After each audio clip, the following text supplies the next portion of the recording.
great deal. Get 0% interest for up to 60 months with no money down and equal payments. Hurry up, though. The offer ends at the end of August. Certain restrictions do apply. Visit PellaWI.com today. Football season. Best time of the year and my favorite time of the year. This is ESPN Wisconsin's Brad Nortman. On game days, my favorite teammate is a cold carbless in my hand. Premium cocktails in a can made right here in the great state of Wisconsin. Maybe it's when I'm at the tailgate. This is Brad Nortman from KBN. Tune in to Kyle Bruston Nortman from 2 to 5 every day. WKTI and WKTI HD Milwaukee. A locally owned Good Karma brand station.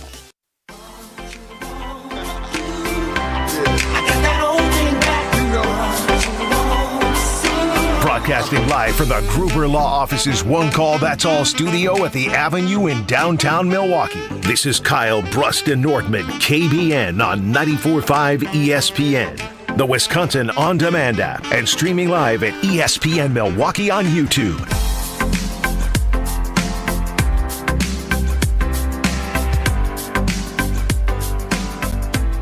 If I were you, I would start mixing in a water right about now. Happy New Year, Wisconsin. Kyle Bruston Nortman across ESPN Wisconsin. No Kyle Wallace, no Ben Brust, no Brad Nortman, no Alex Strofe. The whole crew off today for the New Year's holiday. So holding it down in the Gruber Law Office's One Call That's All studios in downtown Milwaukee, Wisconsin, in the 3rd Street Market Hall. Bryan D, Alex Gravatt, the esteemed host of the Great Dane Huddle in Madison with Barry Alvarez, and producer Will behind the glass. 800-990-3776, the phone number for you to get in. I think you should start mixing in a water, guys, not because it's New Year's Eve. No. I'm too old for that. I was just talking with one of our teammates upstairs. I don't think I've gone out on New Year's Eve in like 7 or 8 years. And I'm only 32, but it feels like a young man's game. You know what I mean? Like, as soon as you get past 30, 10 o'clock hits you really hard. And you're like, do I need to stay up for the ball drop that I've seen 30 times in my life? Now, wait. You say that, but how late are your beer league hockey games? They're usually done by 8:45 or 9. Now, the flip side of this coin, too, is I used to do mornings on our sister station, 620 WTMJ. So I would have to get up at 3 o'clock in the morning. So the late nights have not been my friend in that period of 7 or 8 years. But regardless, we're not talking about drinking tonight. We're talking about slamming Guinnesses in Dublin, Ireland. Some breaking news. Some reports early this afternoon out of Pittsburgh. SI.com is reporting that the Pittsburgh Steelers are headed to Ireland in 2025. We knew that already. They were set to play an international game next season in Dublin. According to the Pittsburgh Post-Gazette's Jerry Dulac, the team expects to play their first overseas game since 2013 when they traveled to London to take on the Minnesota Vikings. All of that we knew before this afternoon. SI.com is reporting, though, according to a source, the Steelers are expected to play, you guessed it, your Green Bay Packers in Ireland.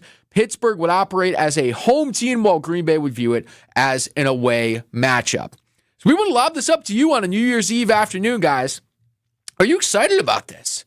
800-990-3776 is the number for you to call in.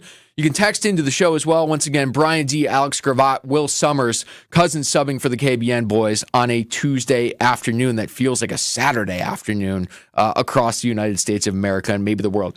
Packers reportedly going to Dublin to play the Steelers in 2025. Alex G., your response? Yeah, I'm excited. I think that it's a great fit. Like, of all of the cities in the world, Dublin, Ireland feels like it might be the most kindred spirit to Green Bay, Wisconsin. You know, the beers will be flowing. There will be a lot of drinking happening. I don't know the exact word I want to use, but it's a kind group, a group that's used to cold, hard winters, a group that likes potatoes, which feels oddly Wisconsin to me. So, all of this, it feels like the right place. It feels like a place that the Packers will be maybe more of a home team. I mean, both franchises are big kind of international brands, but I think that for, the most part, Wisconsin and Green Bay and Dublin, Ireland feel like, luck of the Irish, there's green there. It feels like a good fit to me. It feels like a spot that the Packers will go and kind of have a hometown vibe. So from a fan perspective, I entirely agree with you. And I was fortunate enough to go over in 2015 for a London game to see the Bills play the Jaguars at Wembley Stadium. Cool. I had an 18-hour layover in Dublin on my way I went from O'Hare to Dublin, Dublin to London. And I had an 18-hour layover in Dublin. I remember about 4 hours of it. So Dublin's going to play really well with the good folks of the state of Wisconsin. I think this is great for fans. It's a relatively short international flight. It's not like you have to go to Sao Paulo again, which was a disaster. So fan-wise, I think it's great. I think people are going to be in love with this. From a football perspective, the Packers have given me no reason to believe anything other that they hate this stuff and that they're going to be miserable publicly and privately about it. Because 3 seasons ago now, 2 seasons, almost 3, they went over to London in Aaron Rodgers last year as a Green Bay Packer. And they lost to the New York Giants. Aaron Rodgers broke his thumb on the last play of the game trying to heave a Hail Mary, and it really sent the entire season into a tailspin. But prior to that, Matt LaFleur spent the entire practice week complaining about why do we have to be over here? This is ridiculous. He set the tone all week for what turned out to be a loss, in my opinion. He set the tone for the entire team, and they came back and it was miserable and they lost, and it was an abject disaster for the Green Bay Packers. Fast forward to this year, kind of the same thing, right? They were less public, the Packers were, about their lack of desire to go down to Sao Paulo. But again, it was a disaster. The field conditions were terrible. Jordan Love injured his knee. The Packers lose to the Philadelphia Eagles. They fly back basically after going there for like 18 hours. It was unsafe to leave the hotel. They went airport to hotel to stadium to airport, and they were gone. They didn't do anything. On TV, it didn't even feel like the game was in Brazil. It could have been at Cudahy High School for all I know. Like, it was just a mess. So, again, Packers reportedly potentially going to Dublin to play the Steelers next season. Fan perspective, holy crap, start mixing in a water and sampling some Guinness. Football perspective, I have no reason to believe this is going to be anything but a disaster for the Packers. And I hear you. And the other thing that's kind of interesting is you mentioned that Aaron Rodgers broke his thumb at the end of that game, and that game was ugly. It was stupid. The Packers are 0-2 against Saquon Barkley in other countries. So hopefully Saquon doesn't make the trip across the state to Pittsburgh. Get traded to Pittsburgh. Yeah, but so we lost him in the Giants. We lost him in the Eagles, obviously. But then Jordan Love also goes down with this knee injury. Obviously, he comes back. It's great. But it feels like Matt LaFleur, after these bye weeks or these weird situations, really gets in his head. And I feel like we talk about this all the time where Matt LaFleur has all of these crazy ideas and concepts, and sometimes he maybe outthinks himself. Like, there's a level of me that just wants a guy on the sidelines who likes football, but maybe isn't, an expert or in it every day. Just be like, specifically after these bye weeks or on these long trips, just be like, hey, man, I think we're trying too hard. I think we can take a step back, because he's in his head about these things in the bye weeks with different days off and stuff. It just feels like he gets out of his routine, and he doesn't like that. I don't know if we're out of the woods yet with the Packers kind of throwing a hissy fit about this either, because before the Brazil game, do you guys remember the crazy story about Mark Murphy coming out and saying, I don't think we can go to Brazil because the runway that we have at Austin Straubel in Green Bay isn't long enough to get our plane off the ground to go to Brazil. Let's use some logic there, Mark. If you can get out of Austin Straubel to get to places like San Francisco and Seattle, why would you have to drive to Milwaukee or O'Hare to get your big plane in the air full of your Green Bay Packers? And that immediately went away as soon as the NFL said, I think you're going to go and you're going to like it and you're going to stop complaining. I do wonder if there's a change of tone this time around, because they've done it twice. They're a little more familiar with it. I gotta believe there's a financial component in terms of having your hand in the money bag if you're one of the teams that goes over there. And quite frankly, the NFL doesn't give a damn at this point. They've sent the Jaguars abroad so many times. I think they're excited to start sending some franchises that people actually care about. Sorry to the not present Brad Nortman today, who's a huge stalwart in the Jacksonville Jaguars organization. Think he's going to get into the Ring of Honor? Oh, that's a great question. I was just down in Charlotte, and I asked a guy in a bar if they knew who Brad Nortman was, because he played there for a couple of years, and the guy said in his thick Southern drawl, punter? Oh, yeah. I remember him. He's a great guy. What's he up to? More like Brad. Got to be more like Brad. 800-990-3776, your phone number to call and text in. Packers reportedly going to Dublin to play the Steelers in 2025. Are you excited about? Producer Will is going to get a poll up on Twitter at ESPN Milwaukee, at KBN ESPN as well. Before next season, though, we've got way more football to worry about. The Green Bay Packers have clinched a playoff berth. Their game this weekend against the Chicago Bears at Lambeau, not going to mean too terribly much in the grand scheme of things, but there's another game in the NFC North that means a whole heck of a lot to the two teams playing in it and potentially to the Green Bay Packers. We'll discuss that on the other side. This is KBN across ESPN Wisconsin. No Kyle, no Bruss, no Nortman. Bryan Z, Alex Gravatt along for the ride on a New Year's Eve Tuesday afternoon. This is Kyle, Brust, and Nortman. These hands are not made for fixing anything in a house. I'll make a phone call, and I'm cheap, but I ain't that cheap. I got my guys. Got my handyman. Shout out to Chris. Under the table. Just like that, dude's getting audited now. Yeah. On ESPN Wisconsin and WisconsinOnDemand.com. What happens when you mix a three-time Wisconsin Sports Writer of the Year with a Packers Hall of Famer? I'm not going to get into the Kringle turnover game, so that's what it needs to be. I think his legs. Yeah. Wilde and Tausch, presented by Pella Windows and Doors of Wisconsin. Like the pastry Are you guys being turnovers. serious? You guys can't put two. I got it. I did not get it. They don't call themselves Racine Danish turnovers. Sorry. Sometimes I wonder about you two, man. Catch him from 9 to noon right here on 94.5 ESPN, the Wisconsin On Demand app, and at ESPN Milwaukee on YouTube. Join the roar of 18,000 Bucks fans at Fiserv Forum and be a part of the slam dunks, game-changing plays, and electrifying victories live. Witness the edge-of-your-seat action and unforgettable moments as they happen. You don't want to miss this. Grab your calendar, handpick your favorite matchups, and secure your seats for Dame time in Milwaukee and every incredible moment that comes next at Bucks.com/tickets. That's Bucks.com/tickets. It's time for the Ortho ASAP Minute from Orthopedic Associates of Wisconsin.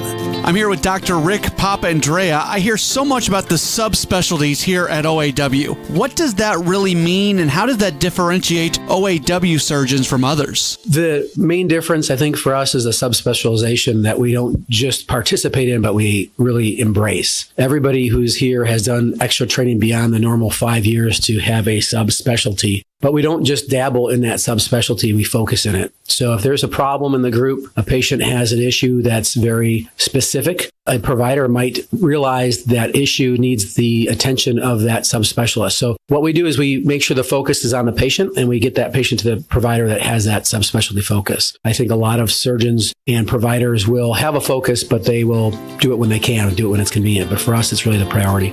The Ortho ASAP Minute is sponsored by Orthopedic Associates of Wisconsin. There is a difference. When severe weather hits and the power goes out, do you have a plan? For reliable power and peace of mind, propane can do that. It only takes about 10 seconds for a propane-powered generator to restore power to your home. So no matter what Mother Nature has in store, you know you're prepared. Learn more at WIPGA.org. This message is sponsored by your local propane provider and the Wisconsin Propane Education and Research Council. Ho, ho, ho, my back. Santa? Ho, ho, ho, Gina Della from Pella. You've been a good girl this year. Is that why you're in here building new windows? Yes. Next year, how about just asking for a Pella gift card? My elves are used to designing windows from other places where they're all pretty much the same. But Pella? Ho, ho, ho. So many customizations and designs. My elves aren't qualified, so Santa has to put in some overtime. Ho, Let me make a call. BRB.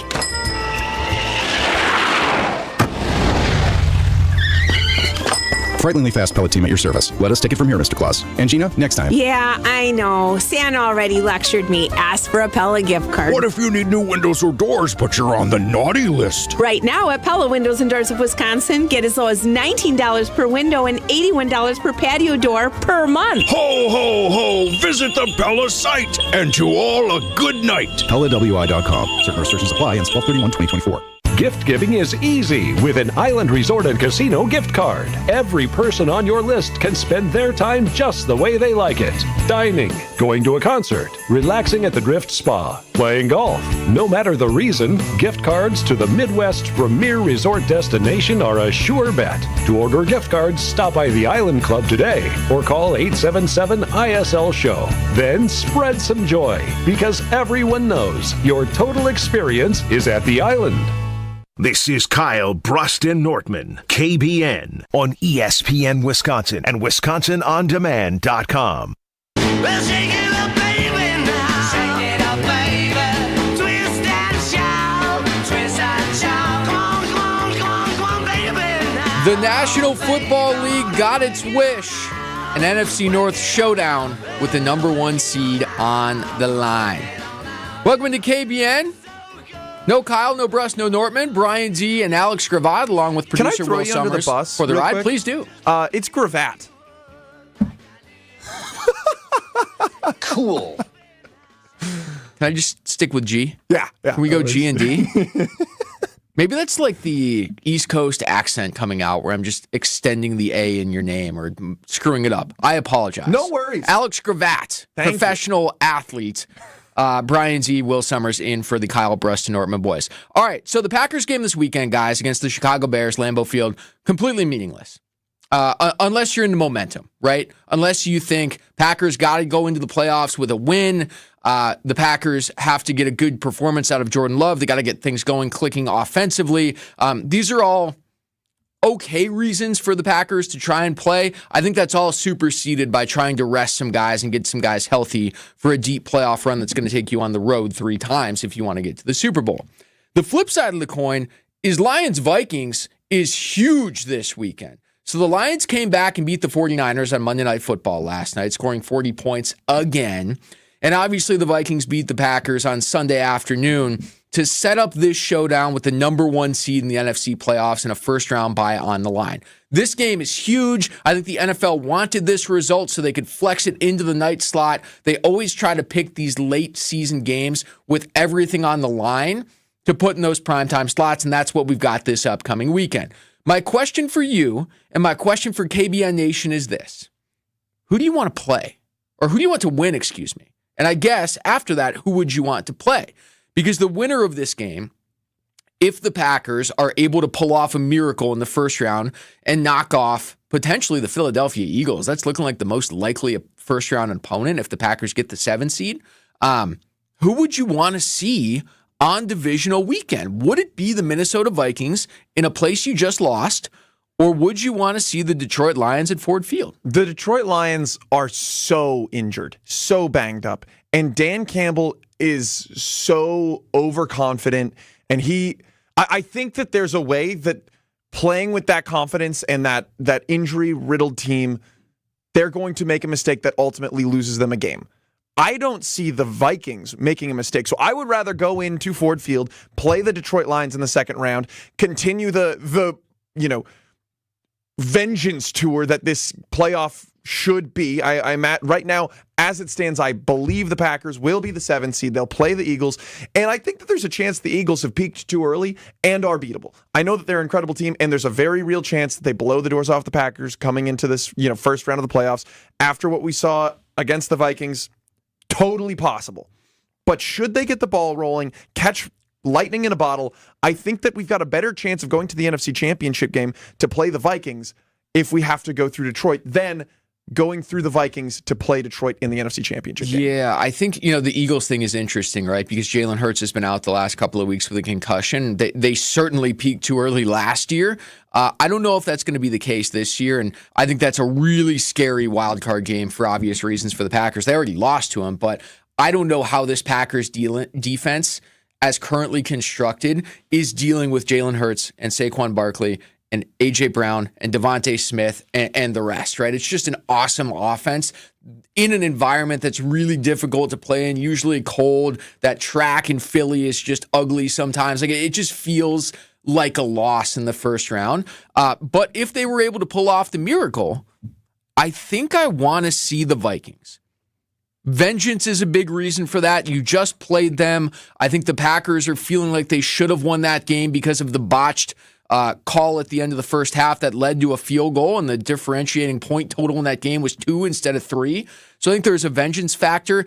It definitely is a more difficult place to play, but I think the Lions are ultimately a better and more experienced playoff team than the Packers are at this point. So I think I want Minnesota to win this game this weekend. I just don't know how feasible that is because the Lions are going to put everything on the line like they always do. They did last night. It was crazy. They had no reason to. It was all to feed the ego of Dan Campbell, the Detroit Lions head coach, because the Detroit Lions lost to the 49ers last year. 49ers are eliminated already. It's over. And they said, no, everyone goes the whole time because we want to take them down because they beat us. Get over yourself, dude. Your team has 22 people on IR. They ran a damn hook and ladder in a pretty meaningless NFL game late in the season. Like, that guy is unhinged, Dan Campbell. And Ben Johnson, like, they just don't care.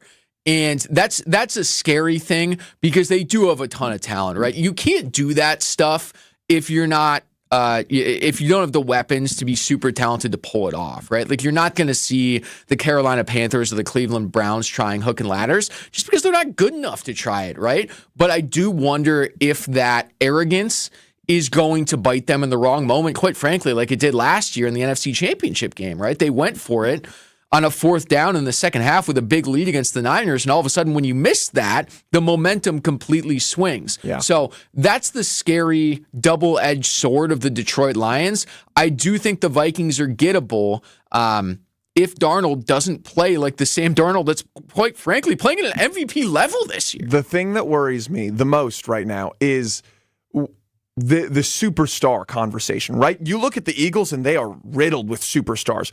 Jalen Hurts, superstar. Whether he's that good at quarterback or not, he has made it to the playoffs. He's made it to the Super Bowl. He's put the team on his back. He is a bit of a superstar.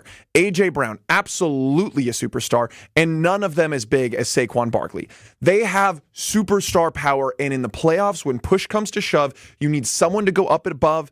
They have it. The Vikings, even if it's just Justin Jefferson, I don't know whether you want to consider Sam Darnold to that caliber yet. I would not until he really gets there. He's a fantastic player, but Justin Jefferson is a bona fide superstar, top 2 wide receiver in the league, no doubt. And the Lions, like Amon-Ra St. Brown, is really good. Is he that kind of superstar? I don't know. You look at the same thing. They have a lot with Jahmyr Gibbs, but Jahmyr Gibbs is not the superstar that Saquon Barkley is. So I'm honestly more worried by that overarching top-tier talent that I don't see the Packers having. They have no answer for. That is the unspoken truth about this conversation that I think is scarier than the rest, is the Packers don't have that guy. As much as we want to believe that Christian Watson is a game breaker offensively, as much as we want to believe that Jaden Reed can do that at his best, as much as we want to believe that Jordan Love's at that level, they're just not right now. And they've given us reason to doubt them and to say that out loud by the way that they've performed against the teams we're talking about, right? They're 0-5 against the Eagles, the Lions, and the Vikings. Those are the teams we're staring down the barrel of right now. And only one of those wasn't a one-score game. That's the thing that I understand. A lot of these are, end of game points, things like that. But these games are not completely out of hand. They get out of hand, and I don't know what the answer is in there. Alex, I disagree with that, man. It's you look at the Philly game. Philly got out ahead, and the Packers played from behind. The Packers got pumped. They got smoked by the Vikings both times. As close as that game got on Sunday night, the Packers were down 17 with 7 minutes left. That game was over, right? And we don't like to talk about these things when it's, a 3-point field goal at halftime on a bad penalty and you end up losing by 2. But the game flow completely changes when you're down 17 in the second half for the Vikings, right? Mm-hmm. If you're just trying to play prevent at that point and make sure nothing crazy happens, and I think that's the mode the Vikings sort of got into in that last 7 minutes. Now, the Packers were almost talented enough to pull it off. They almost did. But the Vikings were able to kind of put it to bed at the end. So I don't know that I agree that these games were as close as you're making them out to be. I hear you. I understand why, and I think that it's a very realistic take. And I think that's where that superstar conversation comes up. The Packers on defense didn't have it, and it was a a near drop by, what was it, Darvin Ham or whatever, this random Darvin Ham. Or what's the guy's name? It wasn't Aaron Jones in there at the end of the game. They had some random guy catch the last pass of the game that ultimately sealed it, and he almost dropped it. They're like, this Vikings team is not, impenetrable, impervious to failure. And the Packers, what makes a guy a superstar right now, I think we've manufactured a lot of Jordan Love's stardom. He is a great player, maybe not great. He's a really good quarterback. He maybe is overpaid, but he can put you in a position to win late in games, and he has. He has not done it in the middle of the game. Yep. But at the end of the game, he's playing catch-up. Not bad. So I think we're even now. I mispronounced your last name. You conflated Darvin Ham, Buck's assistant coach, with C.J. Ham, who is the fullback for the Minnesota Vikings. And he was actually not the guy who caught that ball. He wasn't? It was running back Cam Akers. Oh. So a quadruple whammy on all of our parts there at the end of the Packers-Vikings game. 800-990-3776 is your phone number to get in. Who do you want to see if the Packers would be able to pull off a miracle in the first round in that second game? Because it's going to inform who you're rooting for in the Sunday night showdown between the Lions and the Vikings. 800-990-3776, the number to get in. Chef Ed texts into the show. The Packers could finish 6th or 7th. Who would you rather face in the first game? I think that's a no-doubter. Yeah. You would rather face anybody but the Eagles, right? And I think it's probably going to be the Rams at this point. That's what you're looking at in a 3-6 game. And that's equally scary because you're playing a different Rams game that you beat in week 4 or 5 or whenever that was when the Packers went out to the West Coast and pulled off that victory, right? If my mind serves me correctly, guys, I believe the Rams were without both Puka Nacua and Cooper Kupp in that game. The Rams were rolling out dudes I had never heard of at wide receivers. So that's going to be a different game. Regardless, I think the first game, if it's the Eagles or the Rams, it's going to be an incredible uphill battle and challenge for the Green Bay Packers. Yeah, and the fact that, yes, you could end up the 6th, and in the 6th, the only difference is that you play them, and then you're probably still going to end up playing one of these two NFC North teams, right? The NFC North team that loses tomorrow or next week is going to be the road team, but they're going to go play the Tampa Bay Buccaneers likely. And the Buccaneers are a good story. They're fun. I really like Baker Slayfield. He's fun to watch. First time I've heard that one. Absolutely. He's fun to watch. He's a good dude, seemingly. Just like a good environment down there, but they don't have a championship caliber team, and they're not going to win here. It would be shocking if they won. So, I think that would maybe be the most fun situation. You have Sam Darnold versus Baker Mayfield. They both were on the Panthers not too long ago. They both have had awesome turnarounds in their career, but it'll be the Vikings winning that or the Lions. Let's go to the phones. Beads in Milwaukee. You're on KBN with Bryan and Alex. No KBN, no Strophy. What's up, Beads? I miss KBN with the way you guys are talking, but you're talking about miracle. I've heard that word a couple times, and reflecting back on a week 1 game that was in Brazil on what appeared to be an ice skating rink. That is fair, Beads. I get that, but it's not. I think the Packers would be like 6.5-point underdogs on the road against Philadelphia in a first-round playoff game. Like it would be. I don't think miracle is out of the realm of possibility for that first-round game. Like it would be insane. A little strong there, you know what I mean? You're looking at a team, and I guess you can throw everything under the sun, but turnovers galore in that game. Again, it was a week 1 game. Down 5 at midfield when Love gets hurt, with the chances of them getting down there getting touchdowns. Simply not, I will say that. Yeah. But the same token, I can also say, really looking at the stats, and of course, this sounds homerish to say, you take away that 32-yard run by Saquon Barkley, and he averaged 2.8 yards a carry in that game. Yep. I love the math.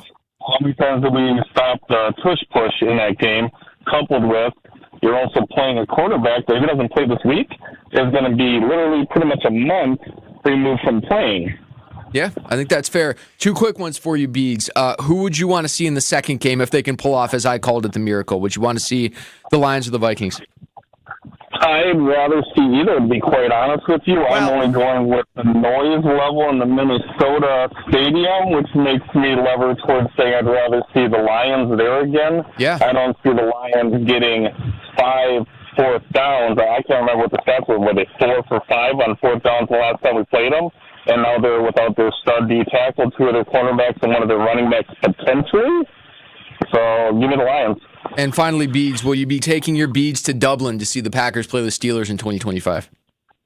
I have a connection that would make that happen if it comes. Oh, baby. All right, Beads, we'll see you with some Guinnesses in Dublin, Ireland next fall. 800-990-3776. Your way into the show. Once again, no Kyle, no Brust, no Nortman today. It is Bryan and Alex along for the ride with you. Will you go to London? Are you excited about the reports? London. Dublin. Will you go to Dublin? Are you excited about the Packers potentially going to Dublin to take on the Pittsburgh Steelers next fall? And who do you want to see if the Packers get through the first round of the playoffs? Do you want to see the Lions or do you want to see the Vikings? Coming up next, the reason I think that they won't see either of those teams is one single player. And it might not be who you think it is. I'll tell you who it is on the other side. It is KBN across ESPN Wisconsin. This is Kyle Brust and Nortman, KBN. I said, baby, we got to do more sucking. And so I called the company. I said, listen, y'all put this thing in here. Y'all need to come on ESPN Wisconsin and WisconsinOnDemand.com. Whether you're about to graduate high school or have been in the workforce for years, it's time to take control of your future. Welcome to Lakeland University, where you call the shots. We use our flexible learning formats to customize your degree path. In-person, online, and virtual classes are all available. Lakeland University is designed around you, your goals, your schedule, your future. You can even earn up to 25% of your degree via paid work experiences. Ready to take control of your future? Let us customize an education to fit your needs. Visit lakeland.edu/ESPN to learn more. Wisconsin Indoor Golf Center is hosting their first ever tournament with $750 in cash prizes available. Hey ESPN Milwaukee, this is Gary Ellerson, and Wisconsin Indoor Golf Center invites you to play in a 2-man scramble at Whistling Straits, all from their comfortable golf simulators. Grab a friend and sign up today at WisconsinIndoorGolfCenter.com. The tournament costs $120 per pairing and is happening now through December 31st. Your winter chance to play Whistling Straits awaits. WisconsinIndoorGolfCenter.com. 'Tis the season for celebrating, so why not make your holiday gathering unforgettable? Give your team or clients an experience they'll talk about long after the new year with V Private Bar Services. Forget the same old office party. With custom cocktails tailored to your brand and a top-notch mixologist team, V Private Bar Services brings the magic of a high-end bar to your event. Make this holiday season extraordinary. Visit VPrivateBar.com to book your premier party today. That's VPrivateBar.com for your next unforgettable event. This time of year can be really tough on a number of areas in your home. If you're struggling with any electrical issues, the superheroes at Current Electric are ready to help you. Chuck Smith is a Brookfield Central grad who started Current Electric over 40 years ago. His mission was to serve our community with integrity and quality. Whether it's as small as a switch repair or as large as rewiring your entire home to a generator to keep your lights on or even interest in solar energy, call on the superheroes from Current Electric. Go to callcurrent.com. That's callcurrent.com. Hey ESPN Wisconsin fans, Brad Nortman here. Whether you're an athlete like me or just want to feel your best, Quintessa's new wellness center in Brookfield is your go-to for peak performance. With services like hormone therapy, IV drip therapy, medical weight loss, and anti-aging, Quintessa has everything to keep your body running at its best. It's not just about game day, it's about every day. Check out myquintessa.com/wellness and see how Quintessa can help you stay at the top of your game. Your body deserves it. For general contest rules, visit ESPNWisconsinContest.com. If only life had a remote control, you could pause or rewind. Well, life doesn't always give you time to change the outcome, but prediabetes does. Take the 1-minute risk test today at doihaveprediabetes.org. Brought to you by the Ad Council and its Prediabetes Awareness Partners. Ready for a win? Well, it's your year. At Potawatomi Casino Hotel Milwaukee, you could win over $2,000 in free play every month all year long.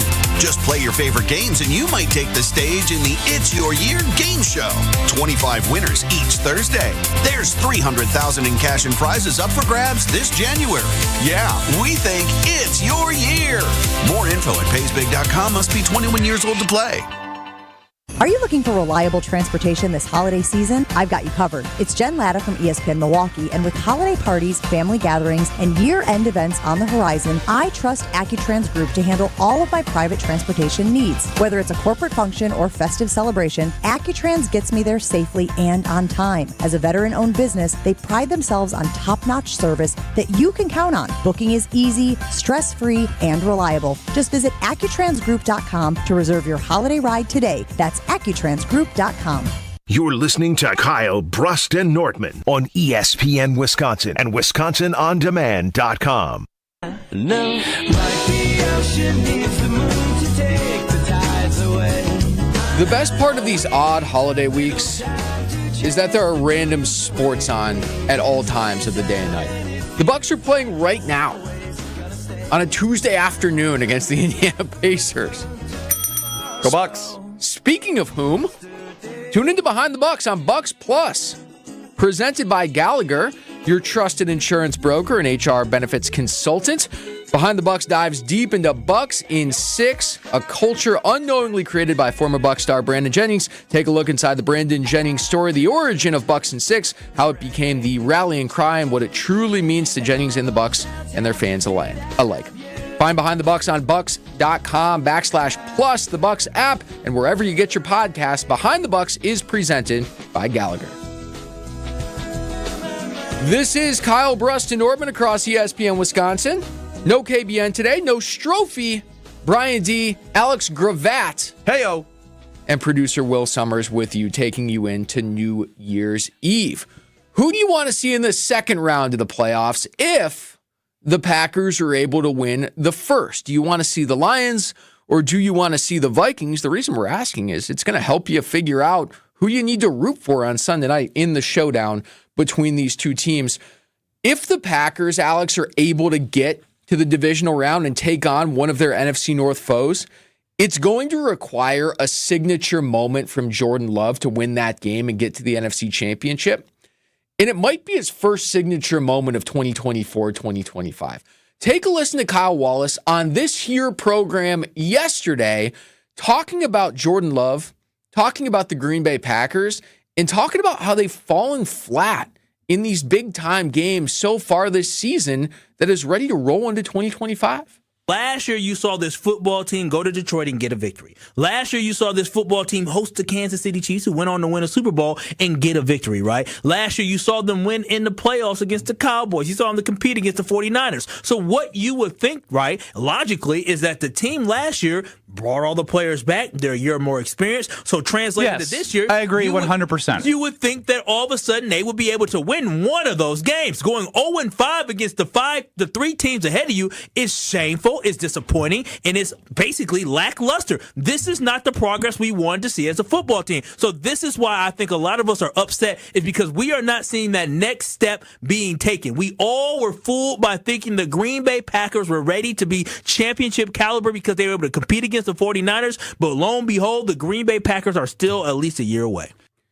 That is Kyle Wallace yesterday on the show, and I think he's right, Alex. Like, I can't, as I sift through the schedule and I sift through my brain, I can't come up with the Jordan Love signature moments this year that I was so readily able to do from last year. So my question is, last year, I was pretty critical on Green Bay Every Day, the podcast series that I did with Alex Strofe, right? So you can find that on the Green Gold Fix podcast feed. We would talk ad nauseum about what Jordan Love has done to this point. And in something that I was kind of a believer in was he won games, and the Packers won games, and there was a lot of excitement and fun. They would go out and blow the doors off teams, and it was cool and fun. But those signature fourth quarter, put the team on my back, the thing that Aaron Rodgers, for all of the trials and tribulations and all of the fun, did better than almost anybody to ever suit up in the green and gold. Sure. When did he have that last year? So I'll walk right through the schedule. Week 1, he went to Soldier Field and throttled the Chicago Bears. That was his signature moment. Week 3, talk about fourth quarter comebacks. They came back against the New Orleans Saints at Lambeau Field. But that was predicated on like 45 or 65 yards of pass interference. Sure, I will keep going. He went into Detroit on Thanksgiving and lit up the Lions, right? And it was a great performance. 268 yards in that game and throwing great touchdowns to Christian Watson. The Kansas City game, I mean, beating the defending champs in a primetime game. Taylor Swift's in the building. He's firing dimes all over the field. There was a throw in that game in the back of the end zone to Christian Watson that is seared into my brain as the moment where I was like, oh, yeah, Jordan Love's a superstar, right? And we haven't seen that yet. So there's 3 or 4 right there. And you sift through this year, the signature moments are just not readily available. Like, the go through the wins, right? Indianapolis and Tennessee were Malik Willis specials. I think a signature. Los Angeles, he had a great throw into like quadruple coverage that probably should have got picked. Oh, that was a bad but decision. Found its way through. Decision. Right? Like the Arizona game was a breeze, and you get a deep ball to Christian Watson. And that one, Houston was clunky. Jacksonville was clunky. Like Houston they're just is the not one. there. They're not there. Houston's one that jumps out to me because for me, the signature game is it's not just like front to end dominance, which, by the way, against the New Orleans Saints, we were dominant as a team. Against the Seattle Seahawks, which the Vikings went on to struggle with, dominant performance as an offense and a team. San Francisco and Miami, all of those were really, really just in control, in the driver's seat win. But the thing that the Houston game reminds me of is they are a good passing defense. They're 6th in passing yards allowed per game. When push came to shove at the end of the game, he put the team on his back and put together a fourth quarter drive, 2-minute drive that went down the field, got the field goal, walk-off, win. That, to me, is proof that it can happen against what is Houston will be in the playoffs. They're a good team. They're not great. They're a good team. So they're just too banged up. It hasn't. Well, was Houston banged up then? No. Right. It has happened. It just hasn't happened in the games that we want. These teams that it's so easy to put yourself up against, the Lions, the Vikings, because we've always had their number. We've always been better than them. The Packers haven't dropped a game to a nobody all year. And they also haven't beaten the stalwarts of the league. Yeah. But there's one big difference between last year for Jordan Love and this year for Jordan Love. You know what it is? The contract he got in the middle of the offseason, right? Mm-hmm. And Petey Pablo texts in 800-990-3776. Who doesn't perform better when there's zero expectations? That's the biggest difference this year, is there were no expectations for Jordan Love last year.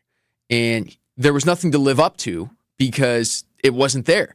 This year, there's 250 million expectation reasons that he needs to live up to, and he hasn't. And that is, I think, where there is some frustration with Packers fans that he's not able to just put the team on his damn back and carry them to victory in some of these games that they needed to put themselves in contention for a first-round bye. If a couple of these games go the other way, and he doesn't come up flat in some of these games, which he did early. Like the first Vikings game at Lambeau, the whole team, Jordan Love included, came out flat. They got walloped. That game was over. And I get it was a one-possession game at the end. It wasn't, right? Like it was, though. They a fumble from Tucker Kraft in the first game against the Vikings. In the fourth quarter, if that fumble doesn't happen, you go down 28-0 on your own field and throw interceptions like he did at the beginning of that game, it's over with. It was disgusting. I can't stand for anything that you did in that game, right? So like he came up short. He continues to come up short this season in these big games, and he needs to until he proves that he can this year, which is going to happen in the playoffs. We have to put him under a microscope and go, is this the guy that earned himself a $250 million contract that was the most lucrative in the history of the league when he signed it? Or is this the guy from the first half of last season? I think that conversation needs to happen if he can't get it done in the playoffs this year. And Brian Gutekunst, I think, is a good GM. I don't think he's the best. I think he's a really good GM. And I think that he's put a lot of people in places to be successful, but not to be dominant. And this is where the youth movement has a problem because no one is there to be the lifter of everyone. Like Jordan Love doesn't have a guy to make him better, and Jordan Love is not the guy to make all of his receivers that much better. He needs to be. And he needs to be. He's getting paid like he is. Yes. But also, if you don't pay him like he's the best, then it's Gutekunst effectively saying, you're right, I didn't land. This isn't the guy. But the hype and excitement going out of last season was immaculate. What he did was amazing. And so I feel personally like I'm in this in-between space where it's, well, I understand why we paid him this money, but if you look at it, there are these other guys who got paid a lot less money and are doing a little bit better, if not a lot better. Yeah, the Packers didn't really have a choice but to pay him after the way he played late last season, but I think if you got some truth serum in Brian Gutekunst, he probably would have wanted just a little bit more time to make that decision. Ultimately, I think it's going to pan out, but we need to see it pan out in the playoffs this year, and time's only going to tell if Jordan Love can create a signature moment in 2025. So one question for you. It's something that I've been noodling on. I think I've mentioned it. I've teased it a little bit throughout the day. Have we manufactured Jordan Love as a superstar? Fascinating question. Because Aaron Rodgers was a superstar. He, 4-time MVP. He was Super Bowl MVP. Sure, he fell short in the playoffs, but he was a superstar. He has a documentary out right now to make you feel bad for him, which I know Will's in there like pretty excited about. Okay, whoa, hold on. I'm not saying he can't play. Jordan Love can play, and Aaron Rodgers maybe not today, but before could play. He's a superstar. Joe Burrow is a superstar. There are guys out there who are. Is Jordan Love just a superstar because he's the next quarterback of the Green Bay Packers? I don't think we manufactured him as a superstar, but I think we got excited about the idea earlier than we probably should have. We'll continue to dissect this conversation on the other side. 800-990-3776, your way into the show. And we've got Becoming Relevant without Alex Stroth, but with Will Summers. Next on KBN across ESPN Wisconsin. This is Kyle, Brust, and Nortman. Is one of the things that your girlfriend gets upset with is you interrupting her like this? Probably. I just complimented you. What the hell? Stroh feeds you something in your ear and you Ron Burgundy verbatim what he says? I set you up for something, you jerk. On ESPN Wisconsin and WisconsinOnDemand.com. Another letdown, and now the Packers need a dub. I think there absolutely is a belief that we can win one of these games. We got to go do it, bottom line. It's the regular season finale for the Green and Gold on Sunday at Lambeau against the Bears. Join Alex Strofe, Gabe Neitzel, Super Bowl champ Jarrett Bush, and Jason Wilde on Green Bay Game Day, presented by Orthopedic Associates of Wisconsin, starting Sunday morning at 9. Tune in to 94.5 ESPN, the Wisconsin On Demand app, or ESPN Milwaukee on YouTube. Change your grocery game plan to locally owned Century Foods, home of the best meat, freshest produce, and tastiest treats. And free groceries. Okay, just calm down. We'll get to that later. Stay tuned in right here to score free groceries. Stop, please. Okay, I'm shutting up. My lip is zipped. Anyway, let's get to this week's specials at Century Foods. Now through Wednesday, save on 4.75 to 8-ounce selective varieties Frito-Lay Lay's or Kettle Chips, 2 for $5. 18 to 80 count selective varieties Hefty Trash or Kitchen Bags, $7.99. 7.9 to 11.5 ounce selective varieties Bear Creek Dry Soup Mix, 2 for $7. 14.3 to 26 ounce selective varieties Farm Rich Appetizers, $4.99. And now time for the big reveal, free groceries. Try this. Win free groceries from Century Foods. Win free groceries from Century Foods. Forget it. I'll handle the rest. Enter to win $500 worth of free groceries on Century's Facebook or Instagram by January 8th. Getting quality employees to fill positions in your company is essential, but finding those people can be a major hassle unless you use ZipRecruiter. ZipRecruiter makes finding quality people a breeze. ZipRecruiter's advanced technology identifies candidates with the right skills, sends you great matches, then you can easily invite them to apply. 4 out of 5 employers who post on ZipRecruiter get a quality candidate within the first day. See for yourself. Go to ZipRecruiter.com/free to try ZipRecruiter for free. That's ZipRecruiter.com/free. No two people learn the exact same way. So how did Babbel become the award-winning language learning app? We thought of you, all of you. Take Sierra. As a visual learner, she uses Babbel's wordplay videos. Today I'll share a quick lesson on shopping in French. Merci beaucoup. Keith is a be in the room with real people kind of learner, so he loves the live online classes with our language experts. Okay, class. Vos está pronto. Estamos prontos. However you learn, Babbel makes it easy. Try Babbel for free at Babbel.com. BABBEL.com. NBAstore.com, the official online store of the NBA, and the world's largest selection of officially licensed NBA fan gear. With unique designs by Fanatics, Nike, and all the latest styles for every NBA team, plus one-of-a-kind products and authentic collectibles. Shop now today's special offer. NBAstore.com, a Fanatics experience. Good Karma Brands is proud to be an equal opportunity employer. Our policy is to provide equal opportunity employment, development, and advancement to all current and potential teammates. If you are an organization that maintains a job bank, provides employment information, or gives job referrals, you may request to be placed on the station's mailing list for future career opportunities. To learn more about careers at Good Karma Brands, please email careers@goodkarmabrands.com. Football season. Best time of the year and my favorite time of the year. This is ESPN Wisconsin's Brad Nortman. On game days, my favorite teammate is a cold carbless in my hand. Premium cocktails in a can made right here in the great state of Wisconsin. Maybe it's when I'm at the tailgate ahead of kickoff or getting ready at home for the game. Carbless is there. 0 sugar, 0 carbs, and gluten-free. Carbless features classic cocktails like margarita, Paloma, and even Moscow Mule, and vodka cocktail flavors like cranberry, lemon, and peach. Find it on your next grocery trip. Carbless. Less is more. This is Kyle Bruston Nortman, KBN, on ESPN Wisconsin and WisconsinOnDemand.com.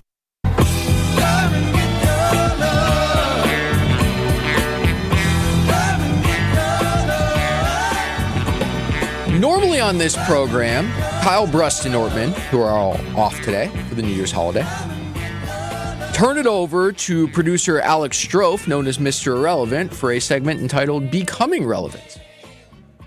Your cousin subs of the day, Bryan D. and Alex Gravatt, will turn it over to Will. What are we calling you?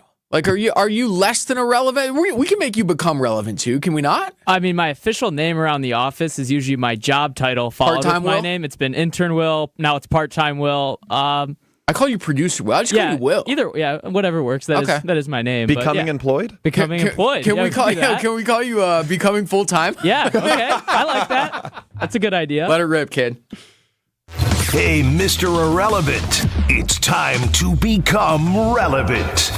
Strofe's time to shine on KBN starts now.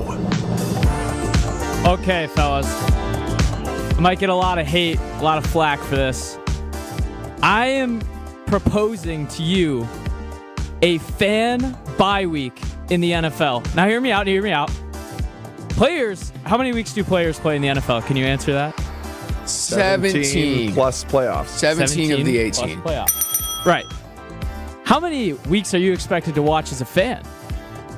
27 or 20. Like, you watch all the preseason, right? No. You watch training camp. Yes. No, Hard Knocks. Hard Knocks. Yeah. You watch the draft. Press conferences. Free agency. Yeah, exactly. Yeah, probably. I said 25. In sports media. You're not the average fan. I said 25. It's probably, Will's right. It's probably closer to like it's a lot. 40. I would bet it's 45 weeks of football. And it can take a toll on you. And for me, my breaking point was this past Thursday. I'm from the Chicagoland area, and I was in attendance for the shootout between the Bears and the Seahawks, 6-3. It was a horrible game. You went to the game? Yeah. What was the weather like? It was like you couldn't have drawn it up any worse. It was lightly raining, like just enough to make your hands freezing cold. That's as bad as it gets. Like, I would rather it be, horrible. if I was at a football game outside, I would rather it be -5 and snowing than 31 and raining. Easily. Because you're leaving, too. It's like 50 degrees. You're like, oh, I don't need a coat. And then it's just like a slightly chilly rain. That's your bad. And you then need a coat. And then you watch your team lose 6-3 to Geno Smith. Yes. The Chicago Bears, that being. But yes. With a shot. You had a shot. Yeah, we had the shot. Sell the team chance. It was muddy outside. I got my shoes all muddy. It was a horrible experience. Worst Christmas gift ever. Muddy in the stands. But walking out, it was. There's like a grassy area, Soldier Field. It's pretty old. But anyways, I'm thinking after the game, I can't watch football again this weekend. I'm done. There's a great Sunday afternoon game, Packers-Vikings, and I just cannot bring myself to watch it. I watched movies instead. And I was like, this feels good. I hate that I like how this feels, taking a bye week, but I needed that. And I came back, and after last night, I watched a little bit, not a lot. I'm feeling good. I'm ready to watch some football. I'm ready to watch some bowl games. Okay. So I'm proposing every fan, this is kind of like a here, will out, essentially, sure, but should take a bye week for yourself. Oh, like a mental health break from your team. Yeah, why not? I like this idea I need to figure out what I gain from it. Right? Also, if your team's good. Right. I was going to say, the Chicago Bears have done such a disservice to you, Will. Right. That, like, at 22? How old are you? I'm 22, yeah. 22. At 22 years old, his spirit is broken, Brian. He can't watch football after going to a game. I get it. He went to a game at a historic space, and he can't go back to watching sports. And it sucks, too, because for you guys, like, the highlight of your weekends are probably watching your football team. Dude, I've been where you've been, though. Like, growing up in Western New York, and the Bills have gotten really good. I went to a 6-3 Bills-Browns loss not in Buffalo. Browns. Derek Anderson, I'm not looking this up. You can look at the YouTube stream. Subscribe at ESPN Milwaukee, by the way, if you're watching us or if you're listening. I'm not looking at this stat line. I will forever have it in my brain because it's seared there. Derek Anderson that day, starting quarterback for the Cleveland Browns, 2 of 17, 23 yards, and an interception. He was the winning quarterback in a 6-3 game. Yeah. I've been there. You take the cake. You take the cake. I needed a bye year after that. I mean, the Seahawks are nowhere near an elite team, but I mean, at least they were like, they're still in the okay. playoff mix, are they not? I think they're out now. Oh, they got eliminated? Okay, yeah, got it. They were eliminated like hours before that game. Or like a week before. So let me expand it to you this way. I don't think you should ever take your team's game off. I don't think you can have a bye week for your team. But I would allow everybody permission, especially this time of year, to take a football breather. I was out at lunch on Saturday, and I got an ESPN app notification that the Patriots game had started. I'm like, why? What year? What day is it? Like, last week was crazy. Yeah, like you said, too, with the holidays, the weird days, you got Wednesday games. Like, it gets to be a little It was too out much. of control last And then week. the icing on the cake, you just got to watch your favorite team get dismantled. And that was Saturday, on right? national TV with everybody watching. It was on Thursday night, primetime, night game, Soldier Field. And that's where I think you have a really good point. I think the NFL has overstepped its bounds. 6 days, 5 days of NFL football. There's Monday, Wednesday, Thursday, Saturday, Sunday. That's 5, and then Monday again. In the course of a week, you had 8 days. You had 6 days of football. Too much for fantasy purposes. That is so obnoxious. Oh, like it's absurd. I had no idea how to fix like that. when do you even what lineup goes to what week at that point? It all just becomes one. I hear you. Your team has a bye week. You can take that bye week. And here's something else. Even as an ESPN analyst, in a way, that is kind of my job. It's not kind of your job. It is. I skip many games. I don't watch Sunday Night Football sometimes. I don't watch other games. You can do That's that. pretty incriminating right there. I don't know, Alex. I'm a professional athlete. I have to go play Frisbee. Pick up Frisbee League. Cool. You can join a league, my dude. You could go curling or something. I don't know. Hang out with Matt Hamilton. I don't know what's worse though, like going to do activity or watch the Bears. I think I'd rather watch the Bears at that point. I don't want to get off my couch on a Sunday. Okay, well, all right, there you go. James the postman texts into the show 800-990-3776 and says, freezing cold hands. Has he heard of gloves? Well, it was like 50 degrees, so I'm like, oh, it's nice outside. You know, I have a couple beers, warm That's me on up. you. Wrong. And then it just starts like the most annoying drizzle, like in between like barely raining and heavily pouring. I do like the idea of the beer jacket though. That's a heavy play. You always gotta like take that into Young account. Will. And then you got annoying gloves. You might lose them if they're nice. Okay, so I'm out, I guess, to wrap this up, becoming relevant with part-time Will becoming full-time. I'm out on the idea of taking a bye week for your team. I'm in on the idea of, let's say this. You can take one slot per week in the NFL. It's like a cleanse. And take it off. We'll take a cleanse. We'll call it a cleanse. Thursday night, Clear you can your take mind. off. Yeah. The noon slot, if you want to take that off on Sunday, totally cool with me. You get one window. And you can still call yourself a sports fan. That is correct. I'm in on that. This is so great for me because right now I know my girlfriend and her family who don't, like, I'm not certain they own a TV. They're listening right now. They do not watch sports. It was foreign that I was going to watch an NFL game during family time to them. And I feel so That's validated. all I did for the last 2 Yeah, years. that's I know, the that's worst. what I'm I saying. didn't talk to my family. Yeah. It's like, what do you mean we're not watching the Christmas 12 o'clock game?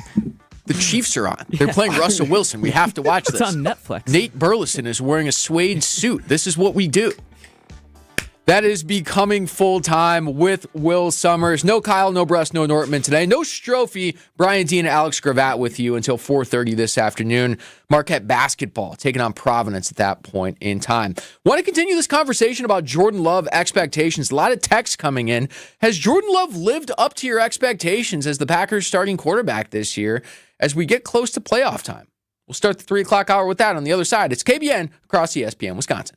Whether you're about to graduate high school or have been in the workforce for years, it's time to take control of your future. Welcome to Lakeland University, where you call the shots. We use our flexible learning formats to customize your degree path. In person, online, and virtual classes are all available. Lakeland University is designed around you, your goals, your schedule, your future. You can even earn up to 25% of your degree via paid work experiences. Ready to take control of your future? Let us customize an education to fit your needs. Visit lakeland.edu/ESPN to learn more. Ho, my back. Santa? Ho, Gina Dello from Pella. You've been a good girl this year. Is that why you're in here building new windows? Santa's doing OT. Let me make a call. Frighteningly fast Pella team at your service. Let us take it from here, Mr. Claus. And Gina, next time. I know. Ask for a Pella gift card. Right now at Pella Windows and Doors of Wisconsin, get as low as $19 per window and $81 per patio door per month. PellaWI.com. Certain restrictions apply. Ends 12/31/2024. It started with a prediction. We'll go out there and play basketball and win. And how many games? 6. It became the culture. Chance of Bucks in 6. Being a Bucks fan means you live and breathe Bucks in 6. Brandon Jennings created the prophecy. Tune into Behind the Bucks, the story of Brandon Jennings on the Bucks Plus audio network. Behind the Bucks is presented by Gallagher, your trusted insurance broker and HR and benefits consultant. Available now on bucks.com/plus, the Bucks app, and streaming wherever you get your podcasts. That's for the culture. Gift giving is easy with an Island Resort and Casino gift card. Every person on your list can spend their time just the way they like it. Dining, going to a concert, relaxing at the Drift Spa, playing golf. No matter the reason, gift cards to the Midwest's premier resort destination are a sure bet. To order gift cards, stop by the Island Club today or call 877-ISL-SHOW. Then spread some joy because everyone knows your total experience is at the Island. Tune in to KBN every day at 2 o'clock. 94.5 ESPN is WKTI and WKTI HD, Milwaukee. A locally owned Good Karma brand station. Broadcasting live from the Gruber Law Office's One Call That's All studio at the Avenue in downtown Milwaukee. This is Kyle Bruston Nordman, KBN on 94.5 ESPN. The Wisconsin On Demand app and streaming live at ESPN Milwaukee on YouTube. Bryan D and Alex Gravatt in for the KBN boys on this New Year's Eve. Happy New Year's to you and your family. 800-990-3776, the number for you to get in. Green Bay Packers reportedly going to take on the Pittsburgh Steelers in Dublin in 2025. You excited about that? I am. Yeah. G is. I'm all about it. Will? Isn't Ireland's big on rugby, right? They are big on rugby. How can you not? It's a state or a country that enforces physical contact. How can you not want to have fun there? You're wearing a shirt that's kind of rugby-esque. Are you a rugby guy? No, I just like the wear. It's kind of back. So that's question number one off the top of the 3 o'clock hour here. I'm fascinated by this whole Dublin concept because from a fan perspective, it feels like a match made in heaven. Green Bay Packers, Dublin, Ireland, beer, football, boom, we're there. Slam dunk. Football perspective, the Packers have done nothing but complain about these international trips for the last 3 years. I don't know how excited they're going to be about this. Yeah, I was jazzed. Like, as soon as I heard it, we were talking, Tony Cartagena here in the studios was telling me about it, and he's like, well, yeah, it's going to be an away game for the Packers. I'm like, oh, awesome. We don't lose a home game. Of course, they would never lose a home game. It's too meaningful for the economy of Green Bay. It's great for the fans who have these season tickets, the green and gold package folks. Like, it's a good thing that it's an away game, but you really have sold me that it's not good for the Packers for the win. It's nice. The one thing I will say is that it's NFC, AFC. It's the most meaningless it gets. It's not good for the Packers because they do it to themselves, right? Like, the Packers' woes in these international games have been entirely self-inflicted.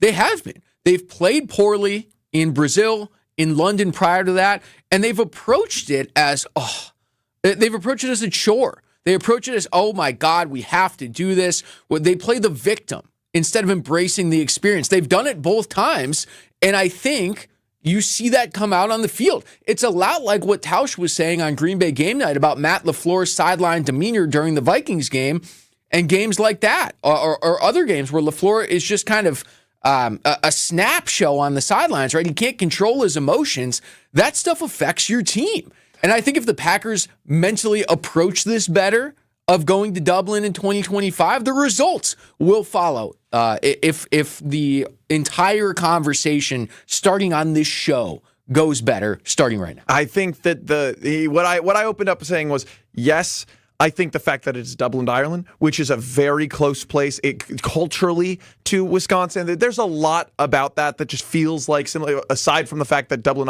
Ireland probably has the same population as the entire state of Wisconsin. Oh, I thought you were going to say blood alcohol level is the entire state of Wisconsin. Oh, yeah. Well, no, and that's the other thing. Oh, I thought I was going to get dinged. Culturally. Yeah, Will's on. I don't know. Will's just kind of playing free safety over there.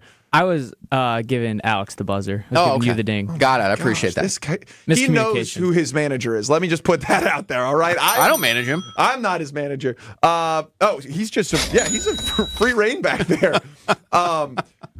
But yeah, no, I think that it's going to be a good thing for Packers fans because I know a lot of people in my hometown of Plymouth, Wisconsin, like their bucket list destination is Ireland, right? Like the cliffs are great, the culture is great, the whiskey is awesome, the beer is great, the wool sweaters are awesome. So it feels like a good spot for the Packers to end up. But I don't feel like the fans, the faithful of KBN, were ready for today because we've been relatively negative on the Packers today, which I think is earned, and you've done a good job of really bringing up reasonable points, whereas for the most part, it feels like KBN's a homer squad. Yes, for sure. Nick gets at us in the YouTube chat at ESPN Milwaukee. Subscribe to our YouTube page. Get all of our great content throughout the week across ESPN Wisconsin. Nick says, is this game going to be played at 5 a.m. on a Wednesday morning? I don't think it'll be like that. However, he brings up an interesting proposition for the people that won't go to the game. Do you guys watch a lot of like English Premier League football early in the morning? It's one of my favorite things to do is to get up early on a Sunday morning and like head on over to the local pub and crack a beer at like 6 a.m. and watch Premier. Like that sounds awesome. Actually. It's going to be amazing for people. Bars are going to open up early all over the state for this Packer game. It's going to be great. So first thing, I drove from Madison today. I have to be here by 8 in the morning. I was still not awake by 6 a.m. I don't know the last time I was awake at 6 a.m. Wow. That is an aggressive hour. You wouldn't wake up at 6 for a Packer game? Head on over for to a Packer game, I would. Packer game would 100% would do that for me. Well, but this is an opportunity. No, they're going to put it at growth like 9. opportunity for you. They're 5. What is it? Yeah, they're 5 hours ahead of us right now. So like, yeah, I bet it'll probably be in that 8 or 9 o'clock window. But that's still you could start pregaming at 6. Like people would start pregaming a noon Packer game at 7 a.m. What was it a couple of years ago during like the World Cup? Like when USA played at like 6 a.m. That was awesome. I remember when the Olympics were in Sochi, Russia. I was in college at Marquette, and Team USA hockey was playing at like 6 o'clock in the morning, and Caffrey's Pub on Marquette's campus opened up at 5, and it was packed with college kids, and it was amazing, right? So we need to recreate something like that for the Dublin game. That's electric. Yeah. Is that the game where TJ Oshie? Yes. Side note, but yes, TJ Oshie went in the shootout like 10 times in a row and ended up beating the Russians. It was amazing. Awesome. Are you excited about the Green Bay Packers reportedly going not to Russia, but to Dublin to take on the Pittsburgh Steelers next fall? 800-990-3776. We also had a good conversation, guys, about Jordan Love and whether or not he's living up to expectations in year 2 as the Green Bay Packers starter. I don't know how you could say yes at this point in the season. And I get it. They're going to the playoffs for the second consecutive year. He's limited the turnovers in the second half of this year. But we just haven't had those signature, quote-unquote, Heisman moments from Jordan Love that it felt like we had all season last year. They haven't showed up, and it makes you get the heebie-jeebies a little bit about whether or not this $250 million contract was a slam dunk right thing to do. I need to see it in the playoffs from Jordan Love. I'm not the only one who thinks this, by the way. Gary Ellerson, our good buddy who you can hear with Homer on Fridays on the Homer Hour and on Green Bay Game Night, the post-game show with Homer, he had this to say about Jordan Love after the Packers' Sunday night loss to the Minnesota Vikings. Take a listen. Matt LaFleur, you got to let Jordan Love be Jordan Love. You got to take the good with the bad. But you have Kraft who's even... You can't overcoach him. I see a lot of these coaches overcoach players. So how do we know? How do you know? All right, in the offense, how do you know when you're supposed to pass, but then you got to run more? Or Well, I don't know, and that's why he's making all the money. That's why he the head coach of the Green Bay Packers. It seems like the Vikings have that figured out. They got it figured out. Yeah. So, and this is part of, I think, the problem with this offense right now. Jordan Love is no longer Jordan Love anymore. You got to let Jordan Love throw in the double coverage every once in a while. Just got to. That's who he is. That is Gary Ellerson with a fascinating take about why Jordan Love isn't performing as well as maybe he did at some points last season. Has Matt LaFleur put the brakes on Jordan Love a little bit? Has he reined him in? And is that negatively affecting the Packers? Okay, if you want Jordan Love to be this Jordan Love, which first off, I don't necessarily think that is right.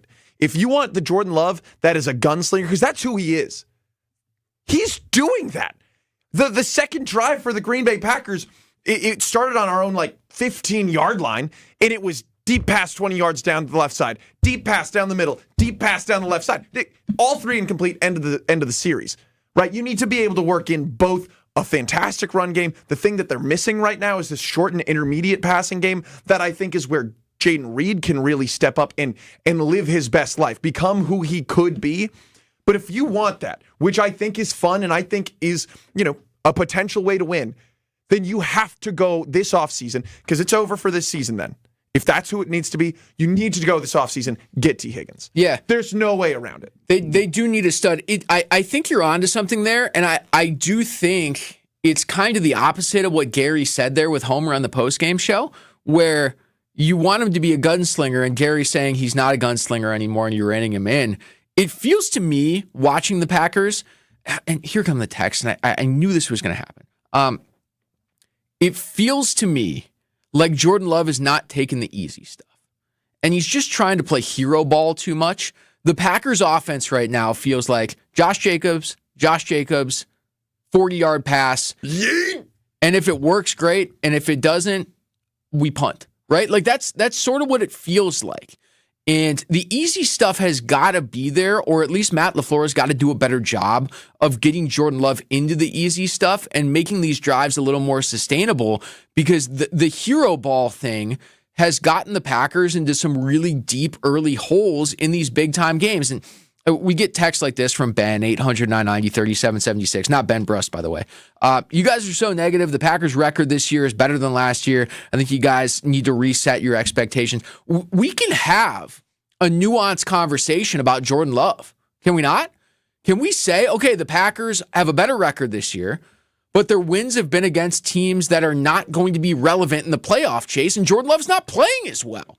That's all fair to say. It's all 100%. True to say. Pow! Like, it's not off base to say, okay, the Packers are going to the playoffs, but you're paying this dude $250 million, and you're going to be the 7 seed again. We can have a nuanced conversation here and go, Jordan Love's playing okay. They're going to get to the playoffs. If he finds these things in his game, the Packers can be a team that represents the NFC in the Super Bowl. He's just not doing it right now. Something needs to change. Right. And that's, I think that there's a lot of fairness to that, because it is this shoot. And I'm trying to figure out, I know Pro Football Focus or one of the big advanced stat companies does a thing where they put on the field where every throw is. And I'm willing to bet, I don't know, but I'm willing to bet if we look at it right now, there will be, of the 30 plus passes, there will be 5 to 10 behind the line. There will be 10 to 15 10-plus yards downfield in that middle space where the Packers can win and run and do all of this stuff, and that's where they need to grow. There's going to be 5 to 10 passes max. And that's okay, right? Like, the Packers have a gunslinger quarterback. They have a guy who, whether he earned the $55 million or fell into the right position to earn it, he didn't disgust people. He was able to put together a season that looked like he's the franchise quarterback, and he should be. I genuinely think the only thing the Packers could have done is gone out and get Sam Darnold and hope that he has the season that he's having right now in Minnesota, and I don't think that would have been worth it. No, I don't think the Vikings expected that Sam Darnold was going to have the season he's having with Minnesota. No, they paid him $10 million. He's just a dude. Whatever. He was 100% just waiting to get the guy that they drafted ready. Jordan Love is ready. Jordan Love is a great quarterback. Not a great quarterback. Jordan Love's a really good quarterback, and he has the chance to be a great quarterback, but we're just saying, and I agree with you, that there is not an ownership and that dude that Joe Burrow has, that your guy Josh Allen has, that Pat Mahomes has, and nobody's Patrick Mahomes. Yeah. Patrick Mahomes stands alone, but could he be a Josh Allen? Could he be a better than Jared Goff? Sure. And that's where I want to see him take those steps and what can make this team a Super Bowl caliber team. Has Jordan Love lived up to your expectations? 800-990-3776 is your way into the show. Coming up next, I think I figured out where Aaron Rodgers is going to play football next year. Grown. I'll tell you where on the other side. It's KBN across ESPN Wisconsin. This is Kyle Bruston Nortman. I'm sorry that I don't want to touch Vince Peter. On ESPN Wisconsin and WisconsinOnDemand.com. With Wilde and Tausch, you won't miss a play. Romeo. This 3-syllable, you have to take the O out of the equation. That's too easy. Presented by Pella Windows and Doors of Wisconsin. Iota, right? Not one iota. Iota. Yeah, that's only 4 letters. Weekdays from 9 to noon. Let's pretend you're a first-time listener to Wilde and Tausch. What the hell is this? They're discussing syllables. On 94.5 ESPN, the Wisconsin On Demand app, and at ESPN Milwaukee on YouTube. Discount Liquor. There's nothing quite as celebratory as popping open a bottle of bubbly and pouring a crisp glass of champagne. And we do it pretty often on New Year's Eve. But have you ever wondered why? Hi, this is Marie from Discount Liquor. The tradition of toasting champagne dates back to the 17th century when a monk named Dom Perignon perfected the wine bottling process. At the time, bubbly wine caused bottles to explode. Perignon made the bottles thicker and added a cage that prevents the cork from popping. It was an expensive process, so champagne was saved for special occasions, like celebrating a new year. Let Discount Liquor help you with our tremendous selection of over 2,000 varieties of beer, 3,000 types of liquor, and over 8,000 wines. And yes, we do stock hundreds of champagnes and bubblies from around the world, suitable for all budgets. Discount Liquor, 2 locations, in Milwaukee on 51st in Oklahoma, and in downtown Waukesha on Main and Barstow. And from our family to yours, have a happy and safe holiday season. Discount Liquor. See all of our weekly specials at discountliquorinc.com. Hey, this is ESPN Milwaukee's Jen Latta. Guys, let's talk about something important. You. Taking care of your health and appearance isn't just about looking good. It's about feeling strong, confident, and ready to take on the world. At Quintessa Aesthetic Center, they make it easy. With experts in advanced skincare, body contouring, and anti-aging treatments, Quintessa is here to help you stay sharp and at your best. Trust me, when you look good, you feel even better. So why wait? Visit myquintessa.com and take the first step towards a more confident you. Ready for a win? Well, it's your year. At Potawatomi Casino Hotel Milwaukee, you can win over $2,000 in free play every month all year long. Just play your favorite games and you might take the stage in the It's Your Year game show. 25 winners each Thursday. There's $300,000 in cash and prizes up for grabs this January. Yeah, we think it's your year. More info at paysbig.com. Must be 21 years old to play. Evan, Canty, and Michelle are unsportsmanlike. I am very much Super Bowl or bust with this Lions team. That's how complete they are. With all the injuries that they had on defense, they still find a way to get the win. The aggressiveness from Dan Campbell, it just feels like they have that je ne sais quoi around them, that vibe of winning. They've got the momentum, they've got the talent, they've got the coaching. They really are the complete package. Unsportsmanlike. Weekday mornings starting at 6 Eastern on ESPN Radio and on ESPN2. Wisconsin Indoor Golf Center is hosting their first ever tournament with $750 in cash prizes available. Hey ESPN Milwaukee, this is Gary Ellerson, and Wisconsin Indoor Golf Center invites you to play in a 2-man scramble at Whistling Straits, all from their comfortable golf simulators. Grab a friend and sign up today at wisconsinindoorgolfcenter.com. The tournament costs $120 per pairing and is happening now through December 31st. Your winter chance to play Whistling Straits awaits. wisconsinindoorgolfcenter.com. This is Kyle Bruston Nortman, KBN, on ESPN Wisconsin and WisconsinOnDemand.com. Well, I would like to hold my little hand. I think the New York Jets are about ready to send Aaron Rodgers on his way. Welcome back into KBN across ESPN Wisconsin. No Kyle Wallace, no Ben Brust, no Brad Nortman, no Alex Strofe. We've got Alex Gravatt, Bryan Z, and Will Summers with you on this New Year's Eve afternoon. All right, I had this revelation watching football both Sunday and yesterday, guys. Aaron Rodgers not going to be back with the New York Jets. They got pumped by the Bills on Sunday afternoon so bad that Aaron Rodgers benched himself. He literally went to Jeff Ulbrich and said, I think it's time we put Tyrod Taylor in. Not my words, Aaron Rodgers' words in his post-game press conference. Really? Yeah. Bona fide scrub. He's making so much money. By the way, I think Aaron wanted to do that so Tyrod would go in and score some points, and then he could take credit for the Jets' offense looking better. Bingo. He can't play. So that's all joking around a little bit. The Rodgers benching himself thing is not joking around. That's unbelievable. He said that in the postgame presser. I do think the Jets are going to hire a new coach. They're going to hire a new GM. All of these players are saying they want out. Garrett Wilson looks like he wants out. DJ Reed straight up said in a postgame media gaggle that he wants out. Like he wants to hit free agency and not come back to the Jets. Did you also see the Sauce Gardner Twitter comment on T. Higgins' post telling him, like, you don't want to come here, man? Yes. No way. The Jets are coming apart at the seams, and I love it. It's amazing. Well, yeah, you're a Bills fan. That's fantastic. No, I just love it because I'm an Aaron Rodgers hater, and I love to see him come apart at the seams. All that being said, I've watched Aaron Rodgers long enough, and our fans have watched Aaron Rodgers long enough to know that this dude ain't going out this way. He's too prideful or arrogant, pick your adjective, whatever you prefer, to go out the way that he's going out right now. So if he's not going to be with the Jets, but he wants to play football next year, where could he go? Let's power rank him. What do you say, G? Let's do it. Let's do it. Fire it up. We'll start with the Cleveland Browns.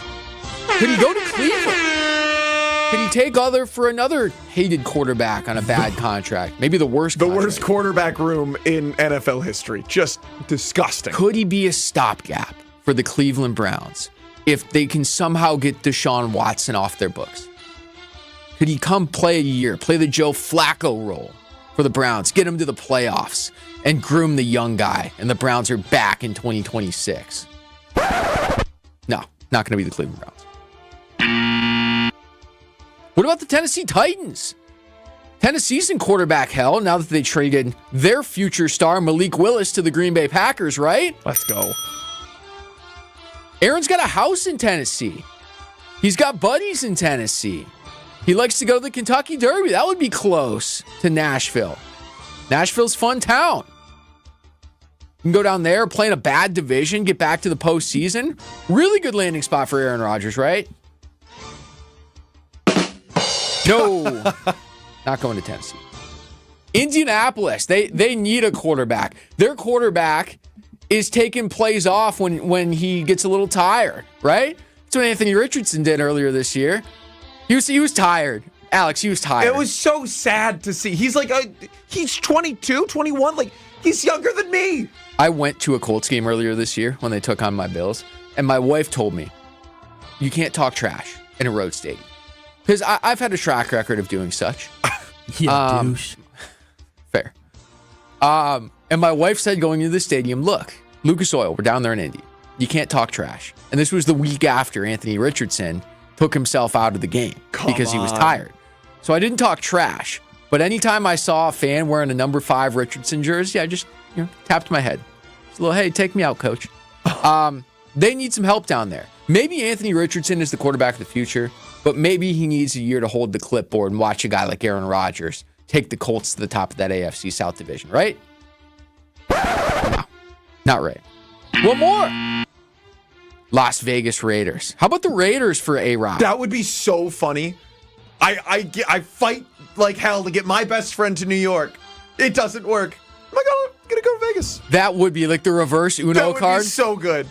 Would they trade for Devontae? No, Devontae can't just be like the, what do you call the cart next to the motorcycle? You know what I'm talking about? Sidecar? The sidecar. Yeah, Devontae Adams is like the sidecar, the side dish at the restaurant to Aaron Rodgers. He just goes along. Pikachu you can't Ash be that. Ketchum. Exactly. You can't do that. Vegas, they got to be rebuilding, right? They have no quarterback. They got to start over. Tom Brady's an owner out there now. Maybe they could figure something out and finagle that. Cool market to play in. He gets back to the West Coast. No, that doesn't make any sense. All 4 of those destinations were lobbed up to part-time Will when I lobbed this idea up to him and said, Will, I know where Aaron Rodgers is playing next year. And he took those 4 guesses. He said, these are the 4 places Aaron Rodgers is going to play. You have such a wild grin on your face right now. I've got 2 more for you that I think are way more realistic for Aaron Rodgers. And I actually think one of these 2 is going to happen. There's no joking now. This is serious. Number 1, Miami Dolphins. He stays in the AFC East. Conspiracy theory, baby. I don't think this is that far-fetched, actually. Fantastic music. Tua Tagovailoa has a hip injury right now. He's not concussed. He's got a hip injury. He can't play. Literally, the Dolphins are not playing him, I believe, because they're protecting him. If he went out there with a hip injury and couldn't move, he'd be a sitting duck, and he's one bad hit away from his career being over. And I just wonder if after the season subsides here and Tua finally has some time to look and think about his life after football, if he decides, I got to hang it up. I got to go the Andrew Luck route here and actually look out for my well-being as a human being as opposed to a football player. And that would create a vacancy in Miami with a scheme under Mike McDaniel that is largely predicated on running the football. And he'd have some weapons around him in Jalen Waddle and Tyreek Hill. Beat up on his second-old team. Not a terrible situation for Aaron Rodgers to go to in Miami for one more year. That's number 1. Legitimately, I think that could happen. That's a huge if Tua hangs it up, which he's not going to. I think he's going to play. He has all of this money invested in him. The coaches love him. The players love him. He's not going to stop playing football, and he's better than Aaron Rodgers right now. He is better than Aaron Rodgers right now when healthy, right? So I want to lob that up as a possibility that not a lot of folks are thinking about, but I think it could happen. The second one, and this may be the most far-fetched on paper, but I think it could happen, is the San Francisco 49ers. Yeah. And I had this revelation last night when I saw Brock Purdy leave that game against the Lions with another elbow injury. This one apparently not as serious as the UCL that he suffered 2 years ago in the NFC Championship game. Are the Niners really going to commit to Brock Purdy? I just wonder if they're going to say, Brock, thanks for trying. We got to try again. We got to take a swing in the draft at another quarterback. We need a stopgap guy. We know for a fact that Kyle Shanahan flirted with Aaron Rodgers when it became apparent Aaron was going to not be a Packer anymore. Like, that was well reported, I believe, by Jason Wilde and others, that he was not going to be a Packer anymore. It started to become clear that there was going to be a disconnect at some point. Kyle Shanahan went after him, and it didn't happen because the Packers didn't want to trade him to San Francisco. That wasn't going to happen either. But Shanahan wants him. They might need a stopgap if they don't hold on to Purdy. His childhood team. You can go play with Christian McCaffrey when he's healthy. He's a beast. And see if you can make one more run at it in the NFC. I think San Francisco and Miami, because of Aaron Rodgers' ego, are the most realistic options because he thinks he can win a Super Bowl still. Oh, wow. He's not going to Cleveland. He's not going to Tennessee. He can't win there. He's going to a place where he thinks he can win, and I think those are the 2 most realistic vacancies with quarterbacks currently in place. That is my Aaron Rodgers conspiracy theory. He loves conspiracy theories. That he does. Okay. I like what you're saying. I think that he does want to play. I think that he does think he can win a Super Bowl. I think the idea of going to a place with the belief that he can turn it around, take it from a bad franchise to a playoff caliber team is probably more likely where he's at in his career. I think what's so painful and funny to me. Do you know, are you a Chapel Roan fan? Absolutely. I'm always hot to go, baby. Hot to Go's great. Fantastic. I'm heading to the Pink Pony Club after this. Yes. Hot to Go? This is news to me. Are you kidding? Bro, yes, I've never... You're the young hip one. I've heard of Chapel Roan before, but I did not know she was the one that sang that. Will, you're 22, bro. I'm a decade older than you. I can't know more about Chapel Roan than you. That can't be a real thing. I could not even tell We you. might have to put you in timeout for the rest of the segment. Just shut your mic off, okay? Alex, keep going. By the way, if we don't bump back with Hot to Go, that's another failure. You're going to sit out the next segment. Deep cut on her playlist of her music. She has a song called Karma, and it's just about watching your ex ruin their life. They're going out there and they're, partying, getting kicked out. They're having a problem. And Aaron Rodgers saw what Tom Brady did, saw what Peyton Manning did, and he's like, it's time. I've had my one Super Bowl. I'm going to go out there and waltz right into my second one because I'm special. Aaron Rodgers is no longer special. No. And he was never as special as Peyton Manning or Tom Brady. He can't play. I loved watching him. Everything he did for me was fantastic as a fan. He gave me a Super Bowl in my lifetime. He gave me a reason to believe in a way that maybe I don't even when I have Jordan Love now. But he's not going to go out there and do it. He's going to continue to flounder until it's over. And I think that it's going to be a career-ending injury. Oh. I do, because I don't see him being like, another missed playoff year. I'm not going to do it. I'm not retiring yet. It could be 2 more of those.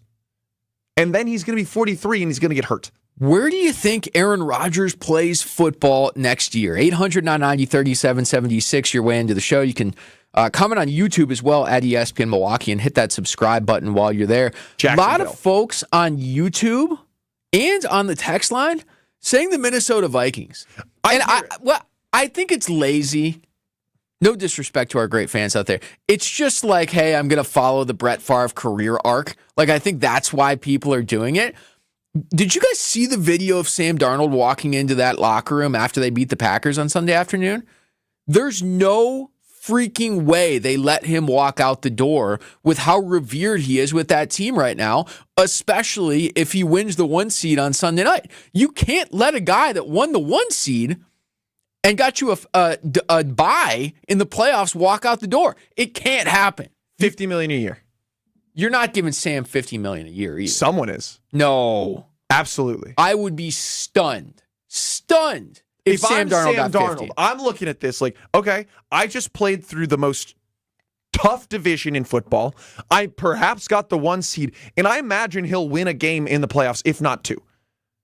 All right, there's a real chance the Vikings go to a Super Bowl this year, and if I'm Sam Darnold, I'm sitting there like, yeah, give me the bag, dude. And if I don't get the bag from the Vikings, I'm going to go get the bag from someone else because there are other teams, the Jets, the Raiders, the Cleveland Browns, the Indianapolis Colts, who are saying, we can do that. That would be unbelievable. So suddenly there's an opening there, and if there's an opening there, who's the best quarterback on the free agent market? It might be Aaron Rodgers.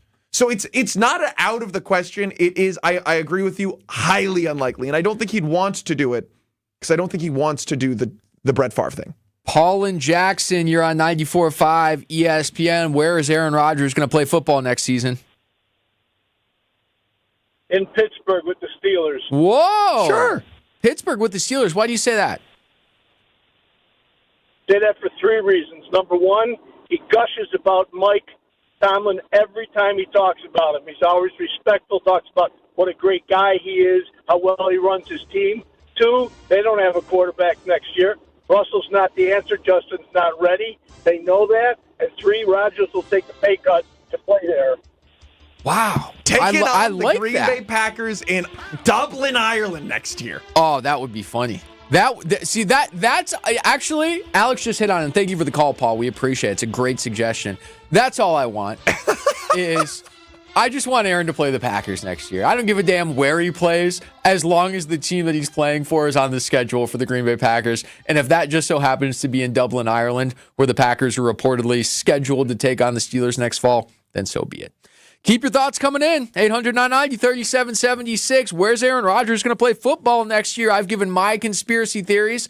I think it's going to be San Fran or Miami. Your guess is as good as ours. We'll get to more of your responses. And what do the Green Bay Packers need to leave in 2024? It's New Year's Eve. What can they leave behind? We'll get to those suggestions on the other side as well. It is KBN, no Kyle, no Bruss, no Nortman across ESPN Wisconsin. This is Kyle, Brust, and Nortman, KBN. What's going? Big, come on. It's getting tough. It's getting slow. Big. Don't be pathetic. Your father's with your baby. They're listening. You gotta be better. But I'm giving it my all. I don't know what you're at either. Stop humping the ground. Yeah. Get up. On ESPN Wisconsin and WisconsinOnDemand.com. Ho, ho, my back. Santa? Ho, ho, Gina Dello from Pella. You've been a good girl this year. Is that why you're in here building new windows? Santa's doing OT. Let me make a call. Frighteningly fast pellet team at your service. Let us take it from here, Mr. Claus. And Gina, next time. I know. Ask for a Pella gift card. Right now at Pella Windows and Doors of Wisconsin, get as low as $19 per window and $81 per patio door per month. PellaWI.com. Certain restrictions apply. Ends 12/31/2024. It's a game day for number 8 Marquette. The holiday breaks over as the Golden Eagles are in Providence to take on the Friars. Cam Jones still to the basket. Shoots and scores. Marquette up a point. Joplin on a drive against Foster. Spins, turns, shoots, scores. David Joplin gives Marquette a 3-point lead. Gabe Neitzel has the Marquette Sports Network pregame show at 4:30. Tip-off of this Big East Clash happens at 5 p.m. with Homer and Marquette Hall of Famer Tony Smith on the call. 94.5 ESPN is your official home for Marquette basketball. We are Marquette. Are you looking for reliable transportation this holiday season? I've got you covered. It's Jen Latta from ESPN Milwaukee, and with holiday parties, family gatherings, and year-end events on the horizon, I trust AccuTrans Group to handle all of my private transportation needs. Whether it's a corporate function or festive celebration, AccuTrans gets me there safely and on time. As a veteran-owned business, they pride themselves on top-notch service that you can count on. Booking is easy, stress-free, and reliable. Just visit AccuTransGroup.com to reserve your holiday ride today. That's AccuTransGroup.com.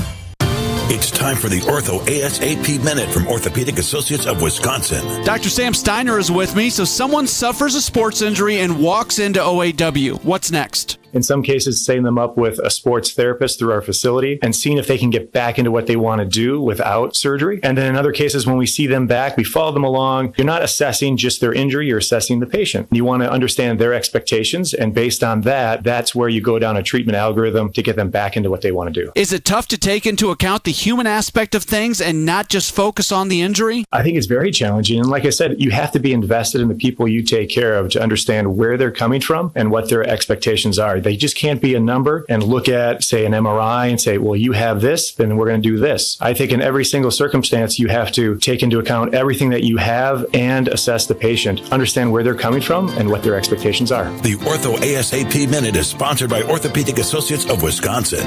There is a difference. After every single green and gold game, You can say it doesn't matter, but that's not being fair. there's only one place to go for instant reaction. Once, since they won the Super Bowl in 2010, one season, have they done better than 10th in points given up. And to give yours on the Boda Box Wine Line. Tune into Green Bay Game Night with Homer after every green and gold game. Right here on 94.5 ESPN, the Wisconsin On Demand app, and at ESPN Milwaukee on YouTube.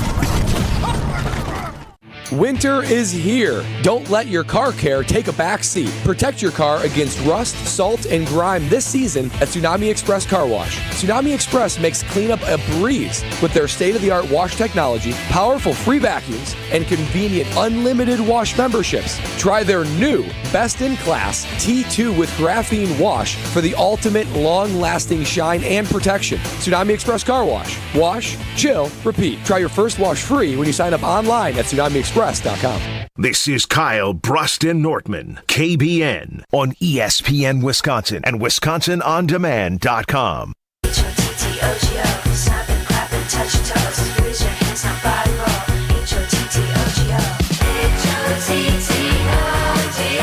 I don't know the dance, but you can see us doing it on the ESPN Milwaukee YouTube page. It is Kyle Bruston Nortman across ESPN Wisconsin. Kyle, Ben, Brad, Strophe, all off today. Bryan D, Alex Gravatt, Will Summers along for the ride with you on this New Year's Eve. Where's Aaron Rodgers going to play his football in 2025? I don't think there's a chance in hell it's going to be with the New York Jets. New coach, new GM, things coming apart at the seams. He just benched himself this weekend. Garrett Wilson wants out if he stays. DJ Reed wants to hit free agency. Sauce Gardner's talking crap on Instagram. Like, it's It is the most beautiful disaster I have ever seen. I could drink it with a spoon. But that means that Aaron Rodgers is not going out the way that he wants it. Did you just say I could drink it with a spoon? Yeah, drinking it with like soup? Yeah, like a nice like a slurp. Clam chowder. What's your preferred soup? Pick your preferred. Italian wedding is a delicious soup. It's delightful. Okay. It's a delightful thing to watch Aaron Rodgers demise. I just don't drink most things with a spoon. That took me for a loop. Exactly, but I would sip on it like the finest 4 fingers of scotch that Aaron Rodgers has. Tequila. Yeah, he did do the tequila after Jordan Love got drafted, didn't he? So we're trying to figure out where he's going to play next year because we know Aaron Rodgers is, pick your adjective, too prideful or too arrogant to go out that way. He's not going out 4-13 or whatever the hell the Jets are going to finish. He's not going to do it. A lot of good suggestions on the talk and text line, 800-990-3776. Minnesota seems to be the one that is most often coming up from fans. And Alex, you just painted the clearest picture for me of how that could happen, which is Sam Darnold gets more money from somebody else than he does from Minnesota. Yeah, I mean, no one's talked about what this contract's going to look like. We're starting to, as the media, kind of say, well, there's going to be a contract, but he is one of the top players in the NFL this season at quarterback. That means you have to pay him as one of the top players at the quarterback position, which means $50 million, $52, $53 million a year because he's had this long-term, medium success of a career.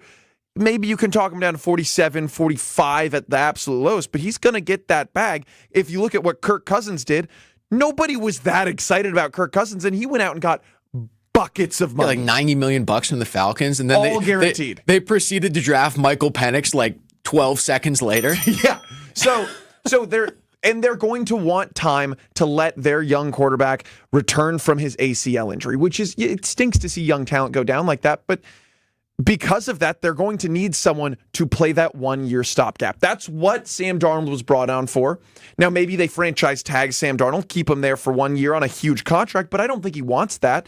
And so, who are your options? It's Aaron Rodgers. I also think finding a way to move on from Trevor Lawrence down in Jacksonville. Florida's a place you retire to. It feels even more like that Tom Brady track down to Florida. It's, Coach Alvarez for the Wisconsin Badgers, he goes to Florida sometimes. This is what happens when you come from Wisconsin and need to retire. You go to Florida. Jacksonville feels like a weird spot. Exactly, Shuey. Feels like a weird spot, but also, they have this huge quarterback contract already. I could see the money moving around and making some semblance of sense. Derwin texts into the show 800-990-3776 and says, no chance the San Francisco organization would take a flyer on Rodgers. By the way, I lobbed up San Francisco and Miami as potential landing spots because I think Tua might hang it up. And I don't know. I hope that's the case. Tua needs to stop playing. It's scary. Well, I said this in the summertime with him, man. Like, there will be a story this offseason, I guarantee it, where Tua is, again, learning a different mixed martial art and beefing up to be able to take the contact of another NFL season, right? 2 years ago, the Packers knocked him out of a game with his second concussion of the year, right? Or maybe third. In seemingly just a pretty calm collision. And there was a big storyline about how he was going to learn jiu-jitsu and he was going to slim down so he could be more nimble in the pocket. Then this past offseason, he beefed up. Happened again, right? So, I said this in the offseason. If you got to keep changing your body and the way that you play in order to make it work, it's not going to work. Was that him, Rodgers, or both of them, where they were saying they were learning how to fall? That was just him. I don't know that Rodgers learned how to fall. Okay, I thought I heard him talking about that recently. Most sacked quarterback in history. Yeah, I think he's learned to fall. He's learned how to hit the ground. Rodgers learned how to sit in a hot tent with a rock. Rodgers learns how to do ayahuasca for the 9th time on 4 trips. Rodgers learned a lot of conspiracy theories. I don't know if he learned how to fall. We're not power ranking things Aaron Rodgers learned. What things he learned? Mike McCarthy, you could get a coach fired. Is that on the list? It's on the. We could go all day with this stuff. Jeez. Where do you think Rodgers is going to end up? 800-990-3776. We'll wrap up the 3 o'clock hour on the other side by talking about not only things the Packers need to leave in 2024, with this being New Year's Eve, but There's a couple of pet peeves that this group have experienced in the last, 48 hours over the holiday weekend that we really need to leave in this year and move on to 2025 with a clean slate. We'll tell you what those are on the other side. This is Kyle Brust and Nortman across ESPN Wisconsin. You're listening to Kyle Brust and Nortman, KBN. Let them know the dread-headed brother loves the Green Bay Packers. When you see me, Goody, let me in the box. On ESPN Wisconsin and WisconsinOnDemand.com. What happens when you mix a 3-time Wisconsin Sports Writer of the Year with a Packers Hall of Famer? I'm not going to get into the Kringle turnover game, so that's what it needs to be. I think his legs. Yeah. Wilde and Tausch, presented by Pella Windows and Doors of Wisconsin. Like the pastry. Are you guys being serious? You guys can't put two. I got it. I did not get it. They don't call themselves Racine Danish turnover. Sorry. Sometimes I wonder about you too, man. Catch him from 9 to noon right here on 94.5 ESPN, the Wisconsin On Demand app, and at ESPN Milwaukee on YouTube. With NBA League Pass, you can keep up with the whole league. Wait, is this for real? For real. So I can choose from so many live games? Yeah, up to 4 with Multiview. And watch my favorite players dunk? From every angle, home or away. Wow, unbelievable. Believe it, kid. With NBA League Pass, it's all possible. NBA League Pass, your home for streaming hoops. Only select out-of-market games available and local blackout restrictions apply. Additional charges and other conditions may apply. Visit NBA.com/subscriber agreement for full terms and conditions. Gift giving is easy with an Island Resort and Casino gift card. Every person on your list can spend their time just the way they like it. Dining, going to a concert, relaxing at the Drift Spa, playing golf. No matter the reason, gift cards to the Midwest's premier resort destination are a sure bet. To order gift cards, stop by the Island Club today or call 877-ISL-SHOW. Then spread some joy because everyone knows your total experience is at the Island. Change your grocery game plan to locally owned Century Foods, home of the best meat, freshest produce, and tastiest treats. And free groceries. Okay, just calm down. We'll get to that later. Stay tuned in right here to score free groceries. Stop, please. Okay, I'm shutting up. My lip is zipped. Anyway, let's get to this week's specials at Century Foods. Now through Wednesday, save on 4.75 to 8-ounce selected varieties Frito-Lay Lay's or Kettle Chips, 2 for $5. 18 to 80 count selected varieties Hefty Trash or Kitchen Bags, $7.99. 7.9 to 11.5 ounce selected varieties Bear Creek Dry Soup Mix, 2 for $7. 14.3 to 26 ounce selected varieties Farm Rich Appetizers, $4.99. And now time for the big reveal, free groceries. Try this. Win free groceries from Century Foods. Win free groceries from Century Foods. Forget it. I'll handle the rest. Enter to win $500 worth of free groceries on Century's Facebook or Instagram by January 8th. At Gruber Law Offices, we take great pride in helping those who have trusted us after a serious accident. Our team has the knowledge, resources, and experience to get you the results you deserve. Don't wait to get the help you need. Make the right call. Call Gruber Law Offices today. Proud partner of your Milwaukee Bucks. One call, that's all. This is Matt Meitner, owner of Sit Means Sit Dog Training. Do you find yourself talking to your dog but feel like she's not listening to you? Bella, sit! Are you constantly repeating yourself but she's not following your directions? Sit! Sit! Frustrating, isn't it? At Sit Means Sit Dog Training, we want to help you have a happy, confident, and obedient dog, and we also want to make the training process an enjoyable and worthwhile experience. Contact Sit Means Sit today to schedule a free consultation so we can create a customized training program so you are able to have the dog you want and deserve. Sit Means Sit Dog Training. Sorry, we don't train husbands, wives, or kids. Dr. Aaron Holtebeck and his team at Holtebeck Eye Center make vision care a top priority with the latest technologies at their state-of-the-art Brookfield office. Dr. Holtebeck has been helping local patients with their eye care needs for over 20 years. And now, Holtebeck Eye Center is excited to add Dr. Nausheen Abbas to their team. Dr. Abbas is an ophthalmologist and cornea specialist that is now available to see patients. Located in Brookfield near the corner of Calhoun and Capitol, learn more about their services at holtebeck.com. This is Kyle Brust and Nortman, KBN, on ESPN Wisconsin and WisconsinOnDemand.com.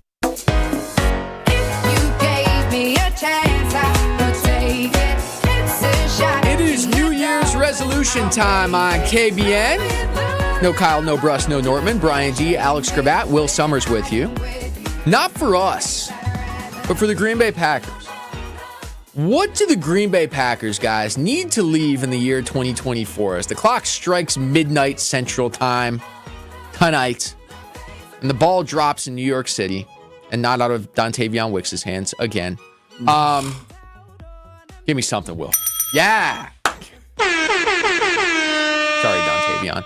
Oh, wow. What do the Packers need to leave in 2024 for them to have a successful 2025? I want to go around the horn, and I want to do one Packers resolution, guys. Will, you're in on this. And then I want to do one, not personal one, but like public life, something that bothers you, almost like an airing of grievance sort of thing of something you want to leave in 2024. G, we'll start with you. So the thing that I think the Packers need to leave in 2024, moving into 2025, and this is a little bit weird, and I don't know if you necessarily have to cut this player because it's a fully guaranteed contract. Quay Walker. Wow. Quay Walker is just not quite it. The Packers are abysmal covering between the hash marks. Quay Walker has he has the interception, sure, whatever. They are just not good at covering that space, and that is what you want your middle linebacker to do. And coming downhill into the backfield, he's constantly missing tackles. He'll disrupt. He's an incredible athlete. It's just not quite there. So I think Quay Walker, this is the thing, though. It also doubles down as like Goody's pride, because Goody drafted him. He went out and he said, that's my guy, I want him. And he does this all the time. That's why we pay all this money to all these guys who don't quite pan out. Rashawn Gary. And so Quay Walker, you can stay on the roster maybe. You can get cut maybe, but you can't start. It's fifth-year option time for him, is it not? I believe it is. Oh, okay. I was looking at it, and that's where the Goody pride thing gets really interesting, because this is the time to admit, okay, I messed up.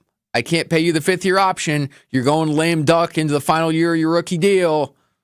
Let's see. And that would effectively end Quay Walker's time in Green Bay, because even if he balls out next season on a lame duck contract, he's going to say, these guys didn't believe in me and I'm going to go get paid elsewhere, right? So I think the Quay Walker thing is a fascinating thing to leave in 2024.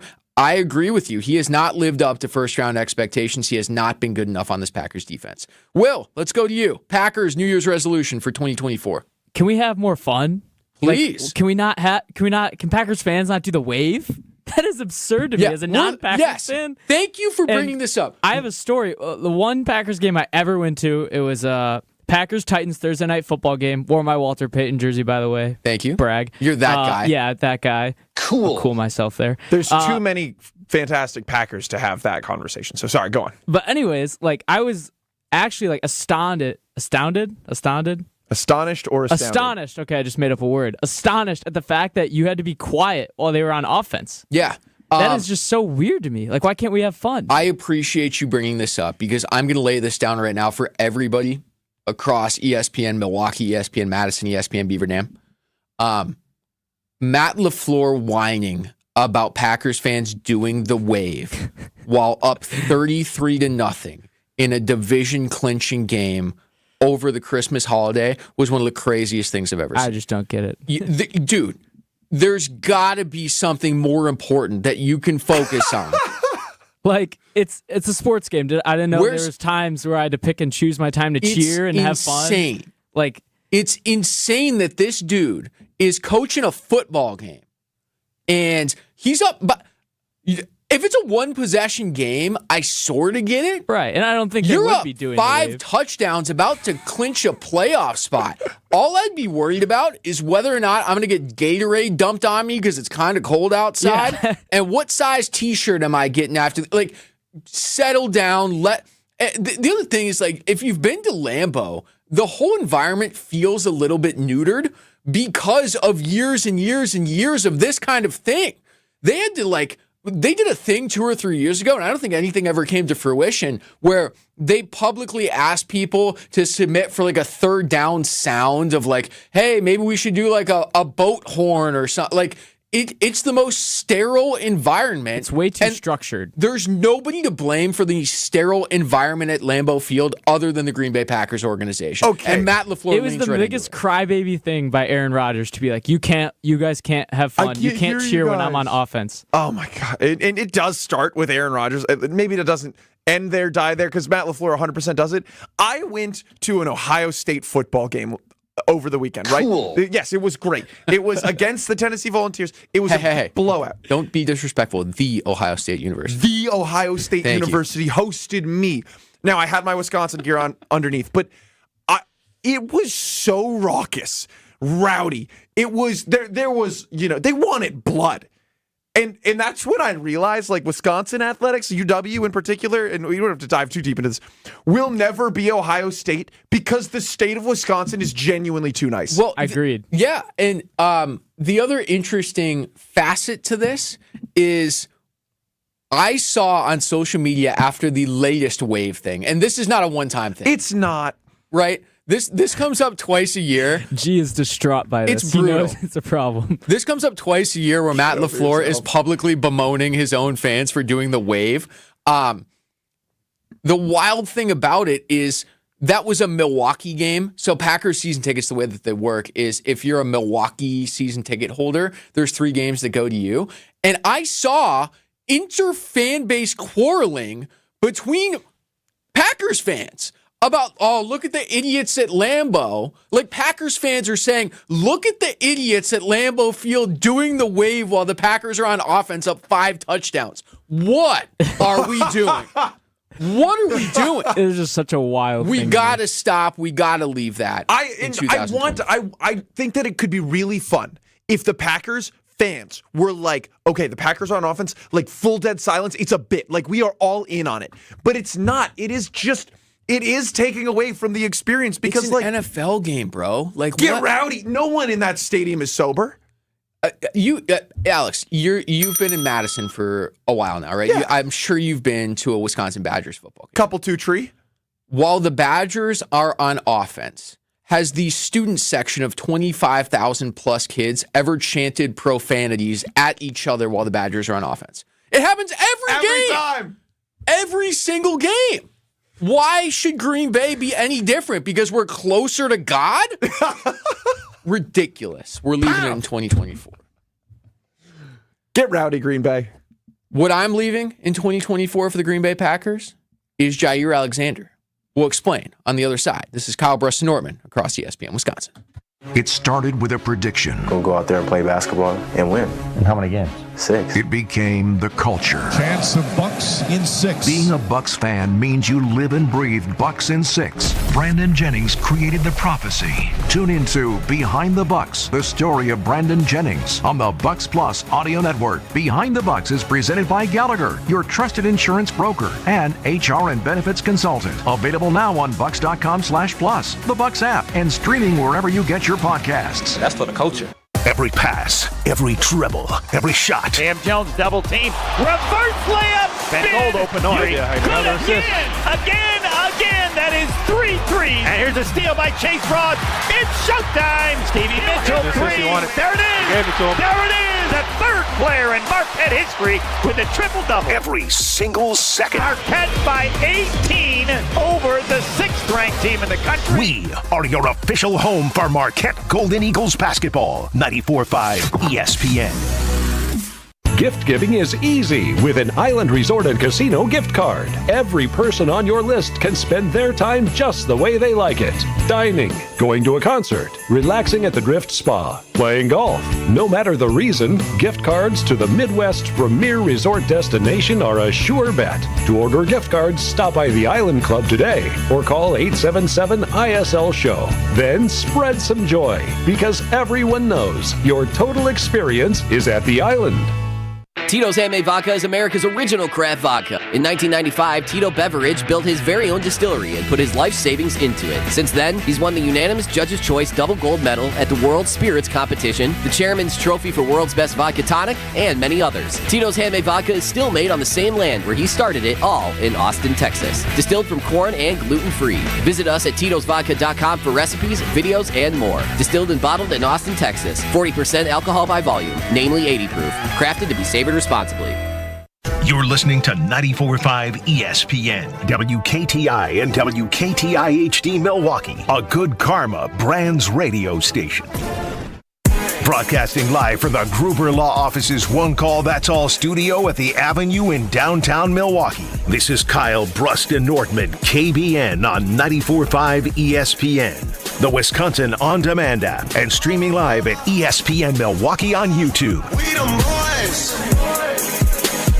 It's the Faux Hour at Faux on KBN. I've always wanted to do that.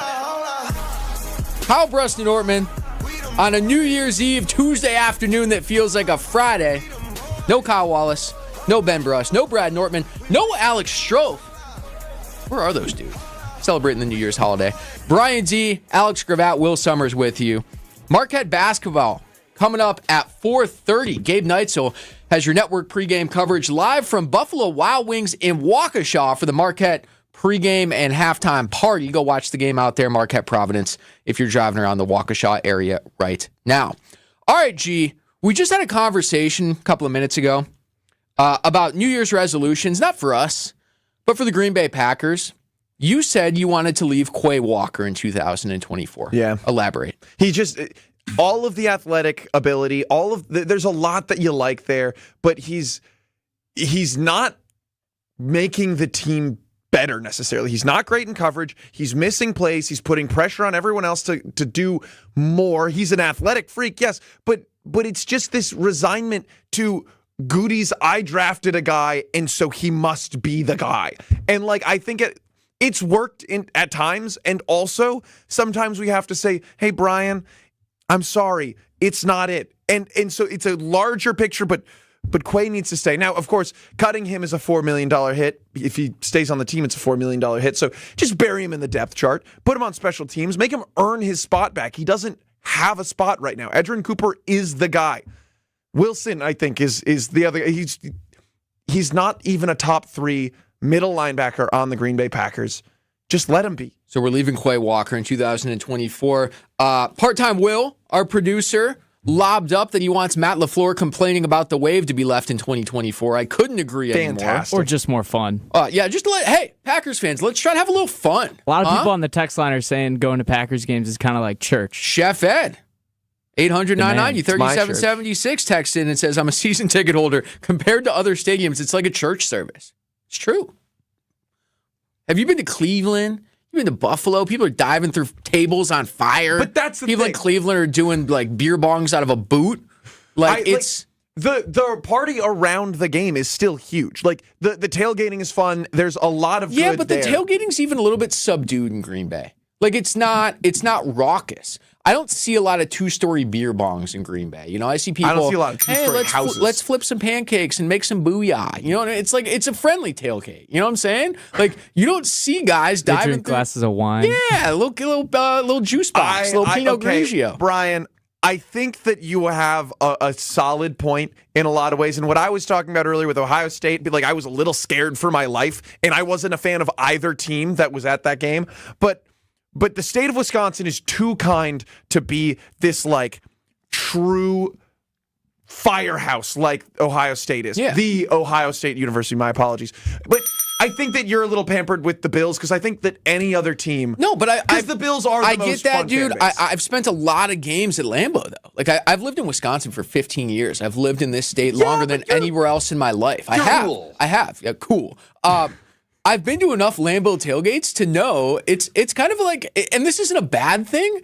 It's more of like a laid back, hey, how are you? Let's have a spotted cow sort of tailgate. Like but you also are going to the corporate event that we put on, which is really fun. No, I'm telling you, this is not a ESPN Wisconsin Tundra Trio thing. And if you're in the south end zone on Sunday, stop by and look over the fence. You'll see Green Bay Game Day with Super Bowl champion Jarrett Bush and Alex Strofe and Gabe Neitzel live from the backyard for the Bears game. So be sure to check it out. But I ventured out to the parking lots enough. Like, I've been to Packers games not on company business, right? I've gone just for fun, and it's kind of chill, man. It's just like, hey, we're here for the game, and I agree with Will. We can have more fun as a Packers fan base in 2025. That's not a bad thing. We can enjoy ourselves a little bit. Let's do a beer bong, huh? My Packers New Year's resolution that I want to leave in 2024 is Jair Alexander. Jair Alexander has not played or attempted to play in a real Packers football game since before Thanksgiving. It's been a minute. He is dealing with an injury, but we just don't know what's going on with Jair Alexander. And quite frankly, I don't know if the Packers front office and coaching staff does either. Take a listen to our teammate Rob Demovsky speaking with Matt LaFleur about the Jair Alexander injury situation. Do you think there's any chance you'll have Jair at all the rest of the season? Yeah, I don't know. As soon as I know, I'll let you guys know. Is there like a difference of opinion between what he thinks his health is and what you guys think it is? Yeah, I can't really get into all that.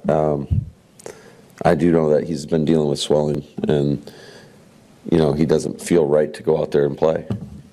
Okay, so I can't really deal with all that is a really, really vague way of saying, yes, there is a difference in opinion. We think he can play. You want to know what this gives? And he doesn't want to play. This gives the exact same energy as Luke Fickell after he fired Phil Longo. He was like, all right, well, I'm going to tell you, we fired the guy. Everyone wanted it to be done. We did it, but we're on after Oregon. We're on to Minnesota. We're ready for this game. And then every time someone's like, well, what's next? It's like, I can't believe we're still talking about this. Yeah. I want to be super clear here. I think Jair Alexander is injured. I don't think he's hurt. I think he's injured. And that's worse, right? Mm-hmm. It's reminiscent for me of the David Bakhtiari situation where he hurt his knee and it took him like a year and a half to get back on the field, and then he'd play 1 week and then he'd have fluid, and it was a touch and go sort of deal with David Bakhtiari. I would guess Jair Alexander is going through something similar. That being said, the practicing and then not playing thing is really weird. Like he's practiced for the better part of the last month and a half. And then when Sunday comes around, he's inactive. And I'm not calling into question his professionalism, his character, his toughness, the fact that he's injured, none of that. I do think the way in which he's acted over the last couple of years gives people reason to believe he's not being entirely honest or genuine about his injury status. Does that make sense? I want to be sensitive about talking about all that because I'm not calling him out for not playing or not being tough, but I do think his words and his off-the-field actions, and sometimes his on-the-field actions, have given fans a reason to question whether or not he's being entirely genuine. Yeah, the thing is, to me, everything you see from him when he's playing, when he's off the field, when he's dropping in on local newscasts, he is just him. Back is back. Like, he's hilarious. He's fun. He's fun to watch. I think he holds himself to a really high standard, and I think that he knows that he's not able to play at that level. And so I don't know, right? It's an injury. He's a player. I don't want to get into the X's and O's of whether or not like he can play through it or whatever. But it does give a very similar feel to this like NIL, Braylon Allen, I'm gonna make sure that I'm okay for my next paycheck. For when that paycheck tell you comes Pack is back. You heard it from a fan. He's electric, right? He's a great personality when he's engaged and when he's playing well. And I don't know that he's engaged and he's not playing. So how could he be playing well, right? And I think the interesting position that the Packers are in is you've won without him for the better part of the last 2 years. And I know Jair has had some impactful plays. He had a pick earlier this year that I believe he took to the house against Jacksonville. Yep, first pick 6. And then last year made a huge play in the Cowboys playoff game, right? So, like, it's not that he's a bad player by any stretch of the imagination. But when you're not available and the team's winning without you, and you have the questioning of whether or not he's being genuine about the injury, and you have the coin toss thing at Carolina last year, which was a bleep show, this stuff stacks up. And at some point, the headache is not worth whether or not we're going to deal with you going forward. And I think we're reaching that bubbling point with Jair Alexander.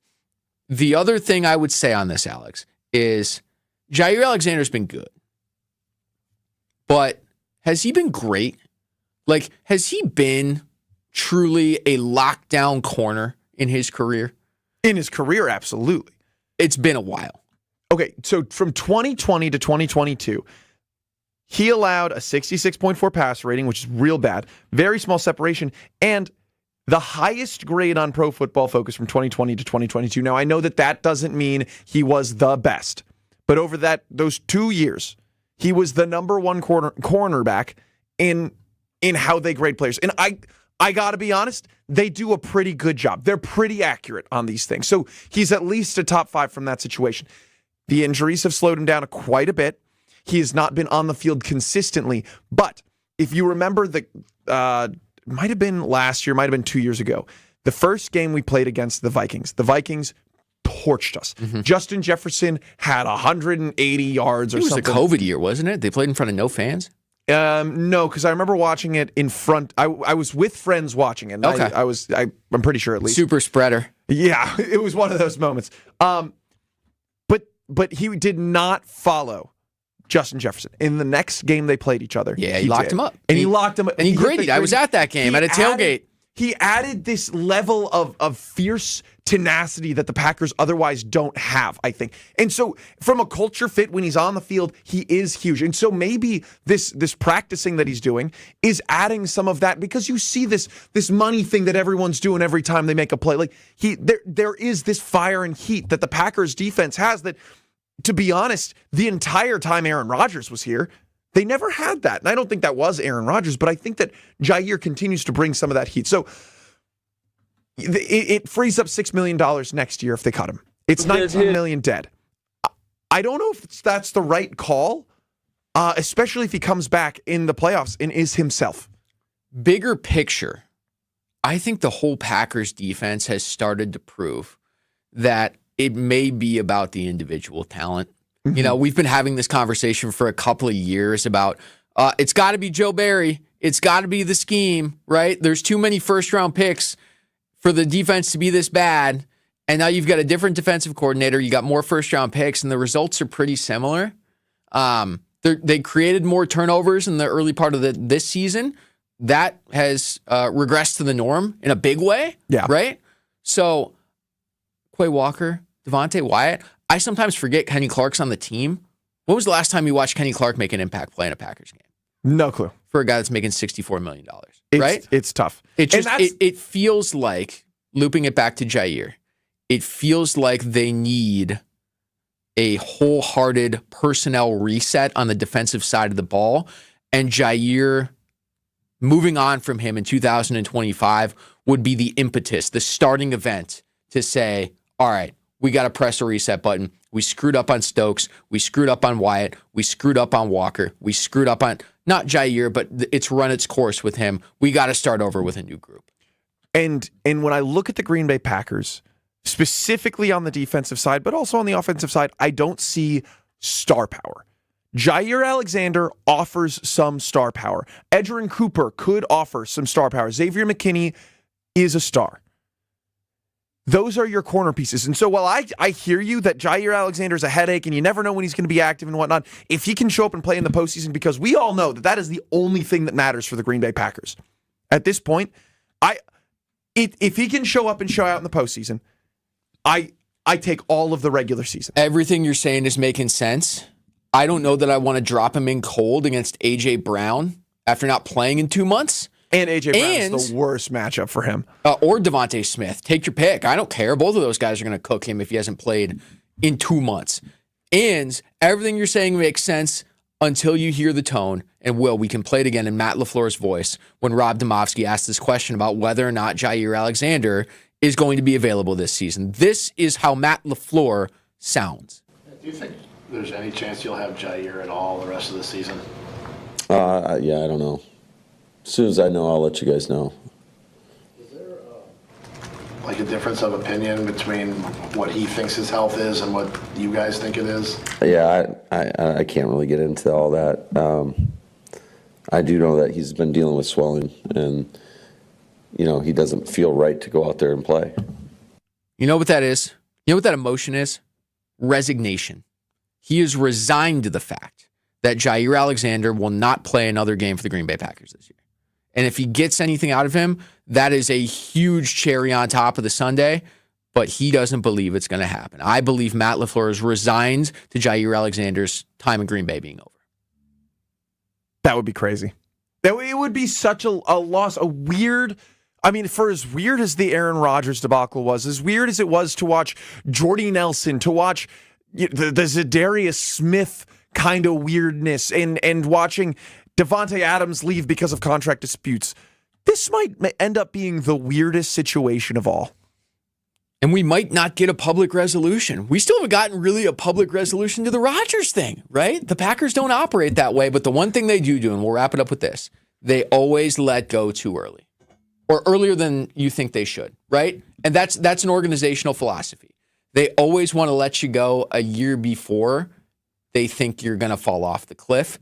And I think we've probably reached that point with Jair Alexander.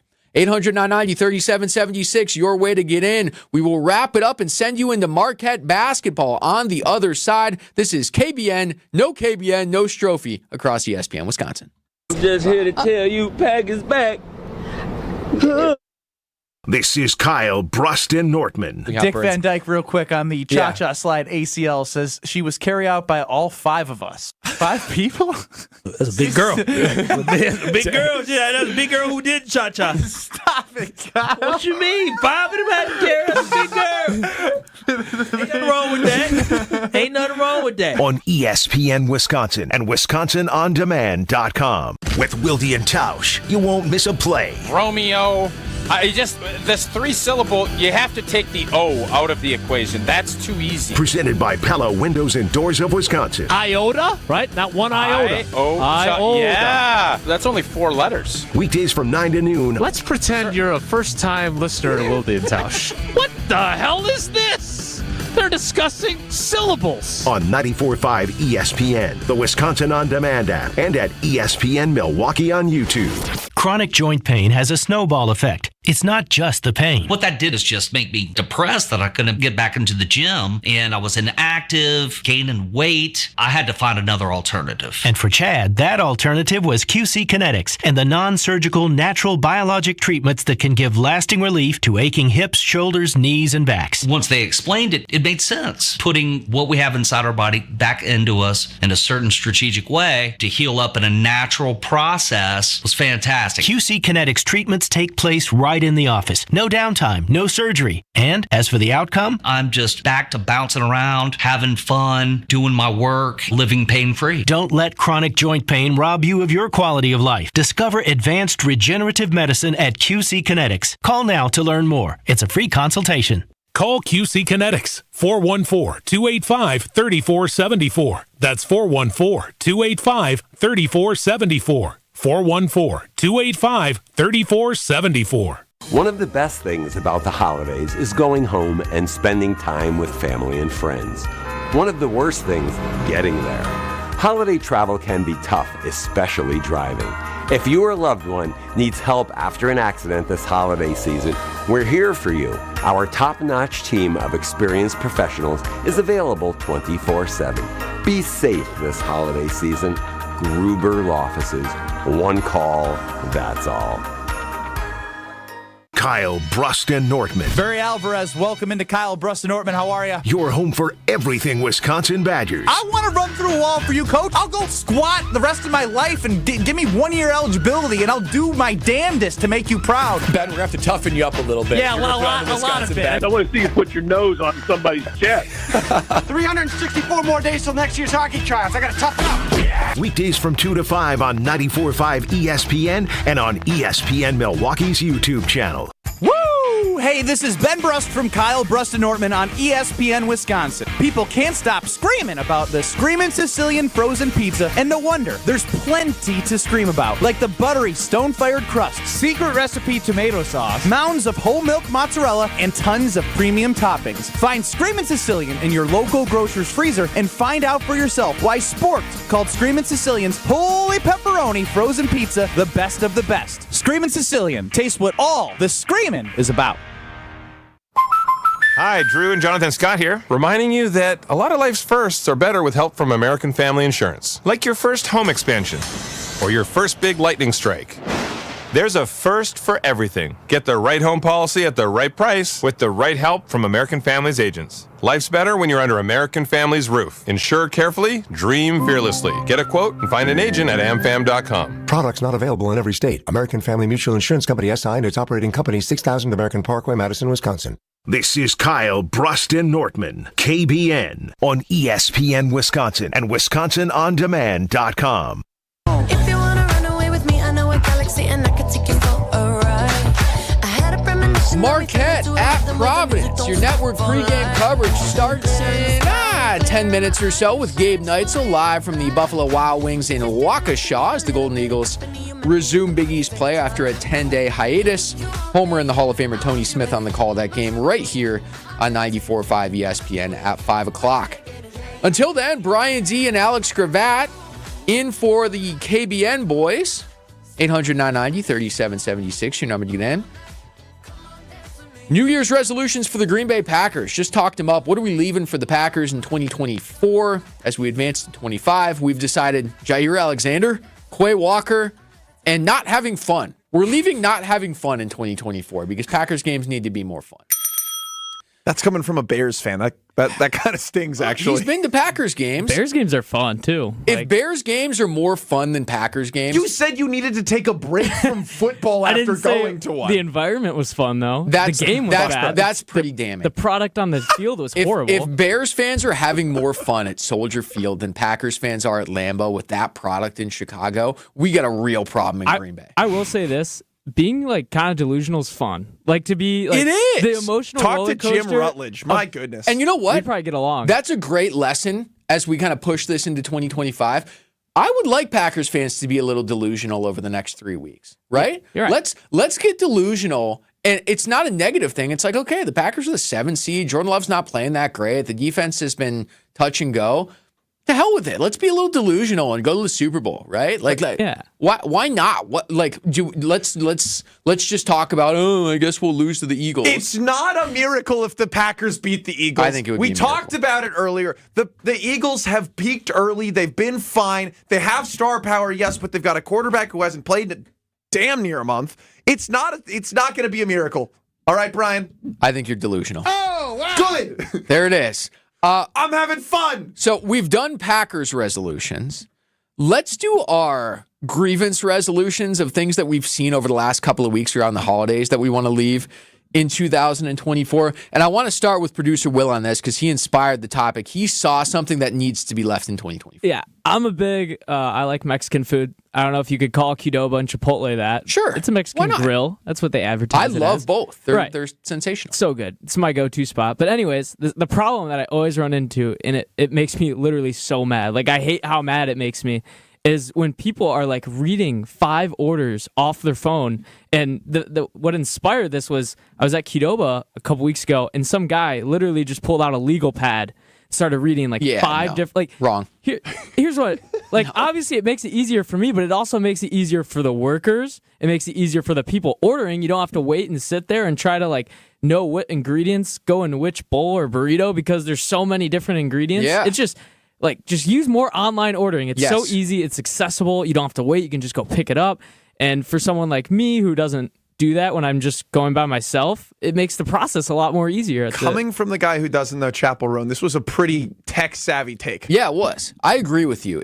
There's nothing worse than you walk into either one of those fine establishments and the smell hits you and it's intoxicating. It's like, oh, I'm here and I'm ready to smash, right? Like that's the way I feel every time I walk into either place. I'm ready. Right. And then you get up and you're one guy from the counter and the guy in front of you's got the legal pad with 6 orders. He's like putting on his reading glasses, like on the tip of his nose, like reading it, like squinting at it. And you know you're a good 12 to 15 minutes from your burrito. Yeah, and then over. And then I go and it's like a minute. It's like I just waited all that for me to just take no time at all. Right. Like at the end of the day, you could also just like hand them the legal paper and be like, here's what I need. Yeah. Because, you know, at a certain point, you reading it, that's a whole extra, like now you have to audibly absorb it. Even that's a problem though, because then they have to make the 6 orders in front of you, and it's like, can I just skip ahead? Like, I'm just me, and there's nobody behind me, and I got to wait for your 5 burritos to be made. It's ridiculous. I just don't think people realize how easy it is to order online. I agree. Like, you literally, like, but it comes you up. can't get everything the same way. Like, I want extra veggies on You can everything. put that on the app. No, you couldn't. Yes, you can. Okay, you couldn't. They got a whole write-in section, You bro. can do light, none, extra on the side. They got everything. Fine. I don't know. Okay. I'm with Will on this. I hear you. It's been a problem I've experienced in the past. In a similar vein, and we'll wrap it up with this. Guess I don't have for a New Year's Starbucks. resolution. I'm a Starbucks guy. I know it's lame, but it's my go-to along with some of the local places. Stone Creek, Collectivo, those are favorites in downtown Milwaukee. We got to get rid of coffee orders longer than 4 words. Because it's just it's taken too damn long at the counter, guys. Like, or this idea I've floated before, and I think it's sensational. Starbucks should have 2 lines. One, if you're getting black coffee or cold brew, and one if your order is longer than 4 words. If you've got and I'm taking this from my wife, a grande chestnut praline latte with light whip and oat milk, bro. I'm embarrassed. Like when I go to Starbucks with my wife, I get a little bit embarrassed because of how long her order is. So the 2-line system, I think, could help us. That's a great take. Okay, you two just in the same vein. Mine's also about efficiency. I'm going to real quick hit on it. If you're not passing a vehicle, right lane. So if you see me in my black Ford Escape flying up on your tail today on I-94 on my way back to Madison, get over. Yeah, I think that's fair. That's it. Okay. I think that's a really good one. I'm a very pleasant person. Road rage. Absolute, like, my partner, the first time we drove together, shocked. It's just like a whole nother version of humanity comes out of me. I'm a pretty good guy, pretty chill, pretty relaxed. Especially with the weather turning, the left lane kind of needs to be reserved for your passing a vehicle because it can get sketchy out there. I drove from Madison to Milwaukee today. Yes, you did. You landed at, like, what, 12? Yeah, around noon, buzzed over here. But I saw a guy in, like, a 2-door convertible Mazda. He get the hood up, thank goodness, because it was snowing. But he buzzed by me in the right lane. And I was doing, like, I don't want to incriminate myself here. I was doing at least 75 or 77 miles an hour. And a guy in a 2-wheel drive Mazda buzzed by me in the right lane. So we got to do away with that, too. Well, I think you also need to move over to the right lane, my friend. I can't move over doing 77. If there's room for someone to pass you on the right lane, you can be in the right lane. Bryan, I love you. This is all I got for you. Those are our New Year's resolutions. Thanks for hanging out with us today. This has been KBN. The boys will be back on Thursday. Gabe Neitzel, Marquette basketball against Providence is next on 94.5 ESPN.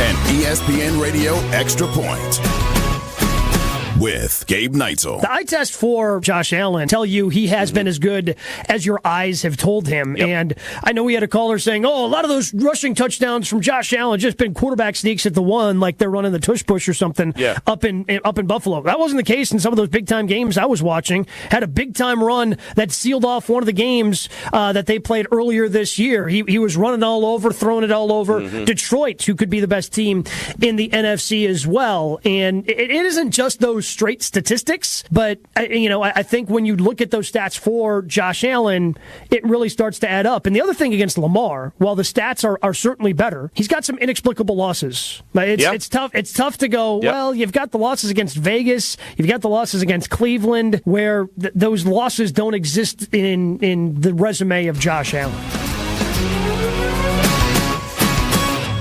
Texting enrolls you in a recurring automated marketing text messages. Consent not required to purchase. Message and data rates may apply.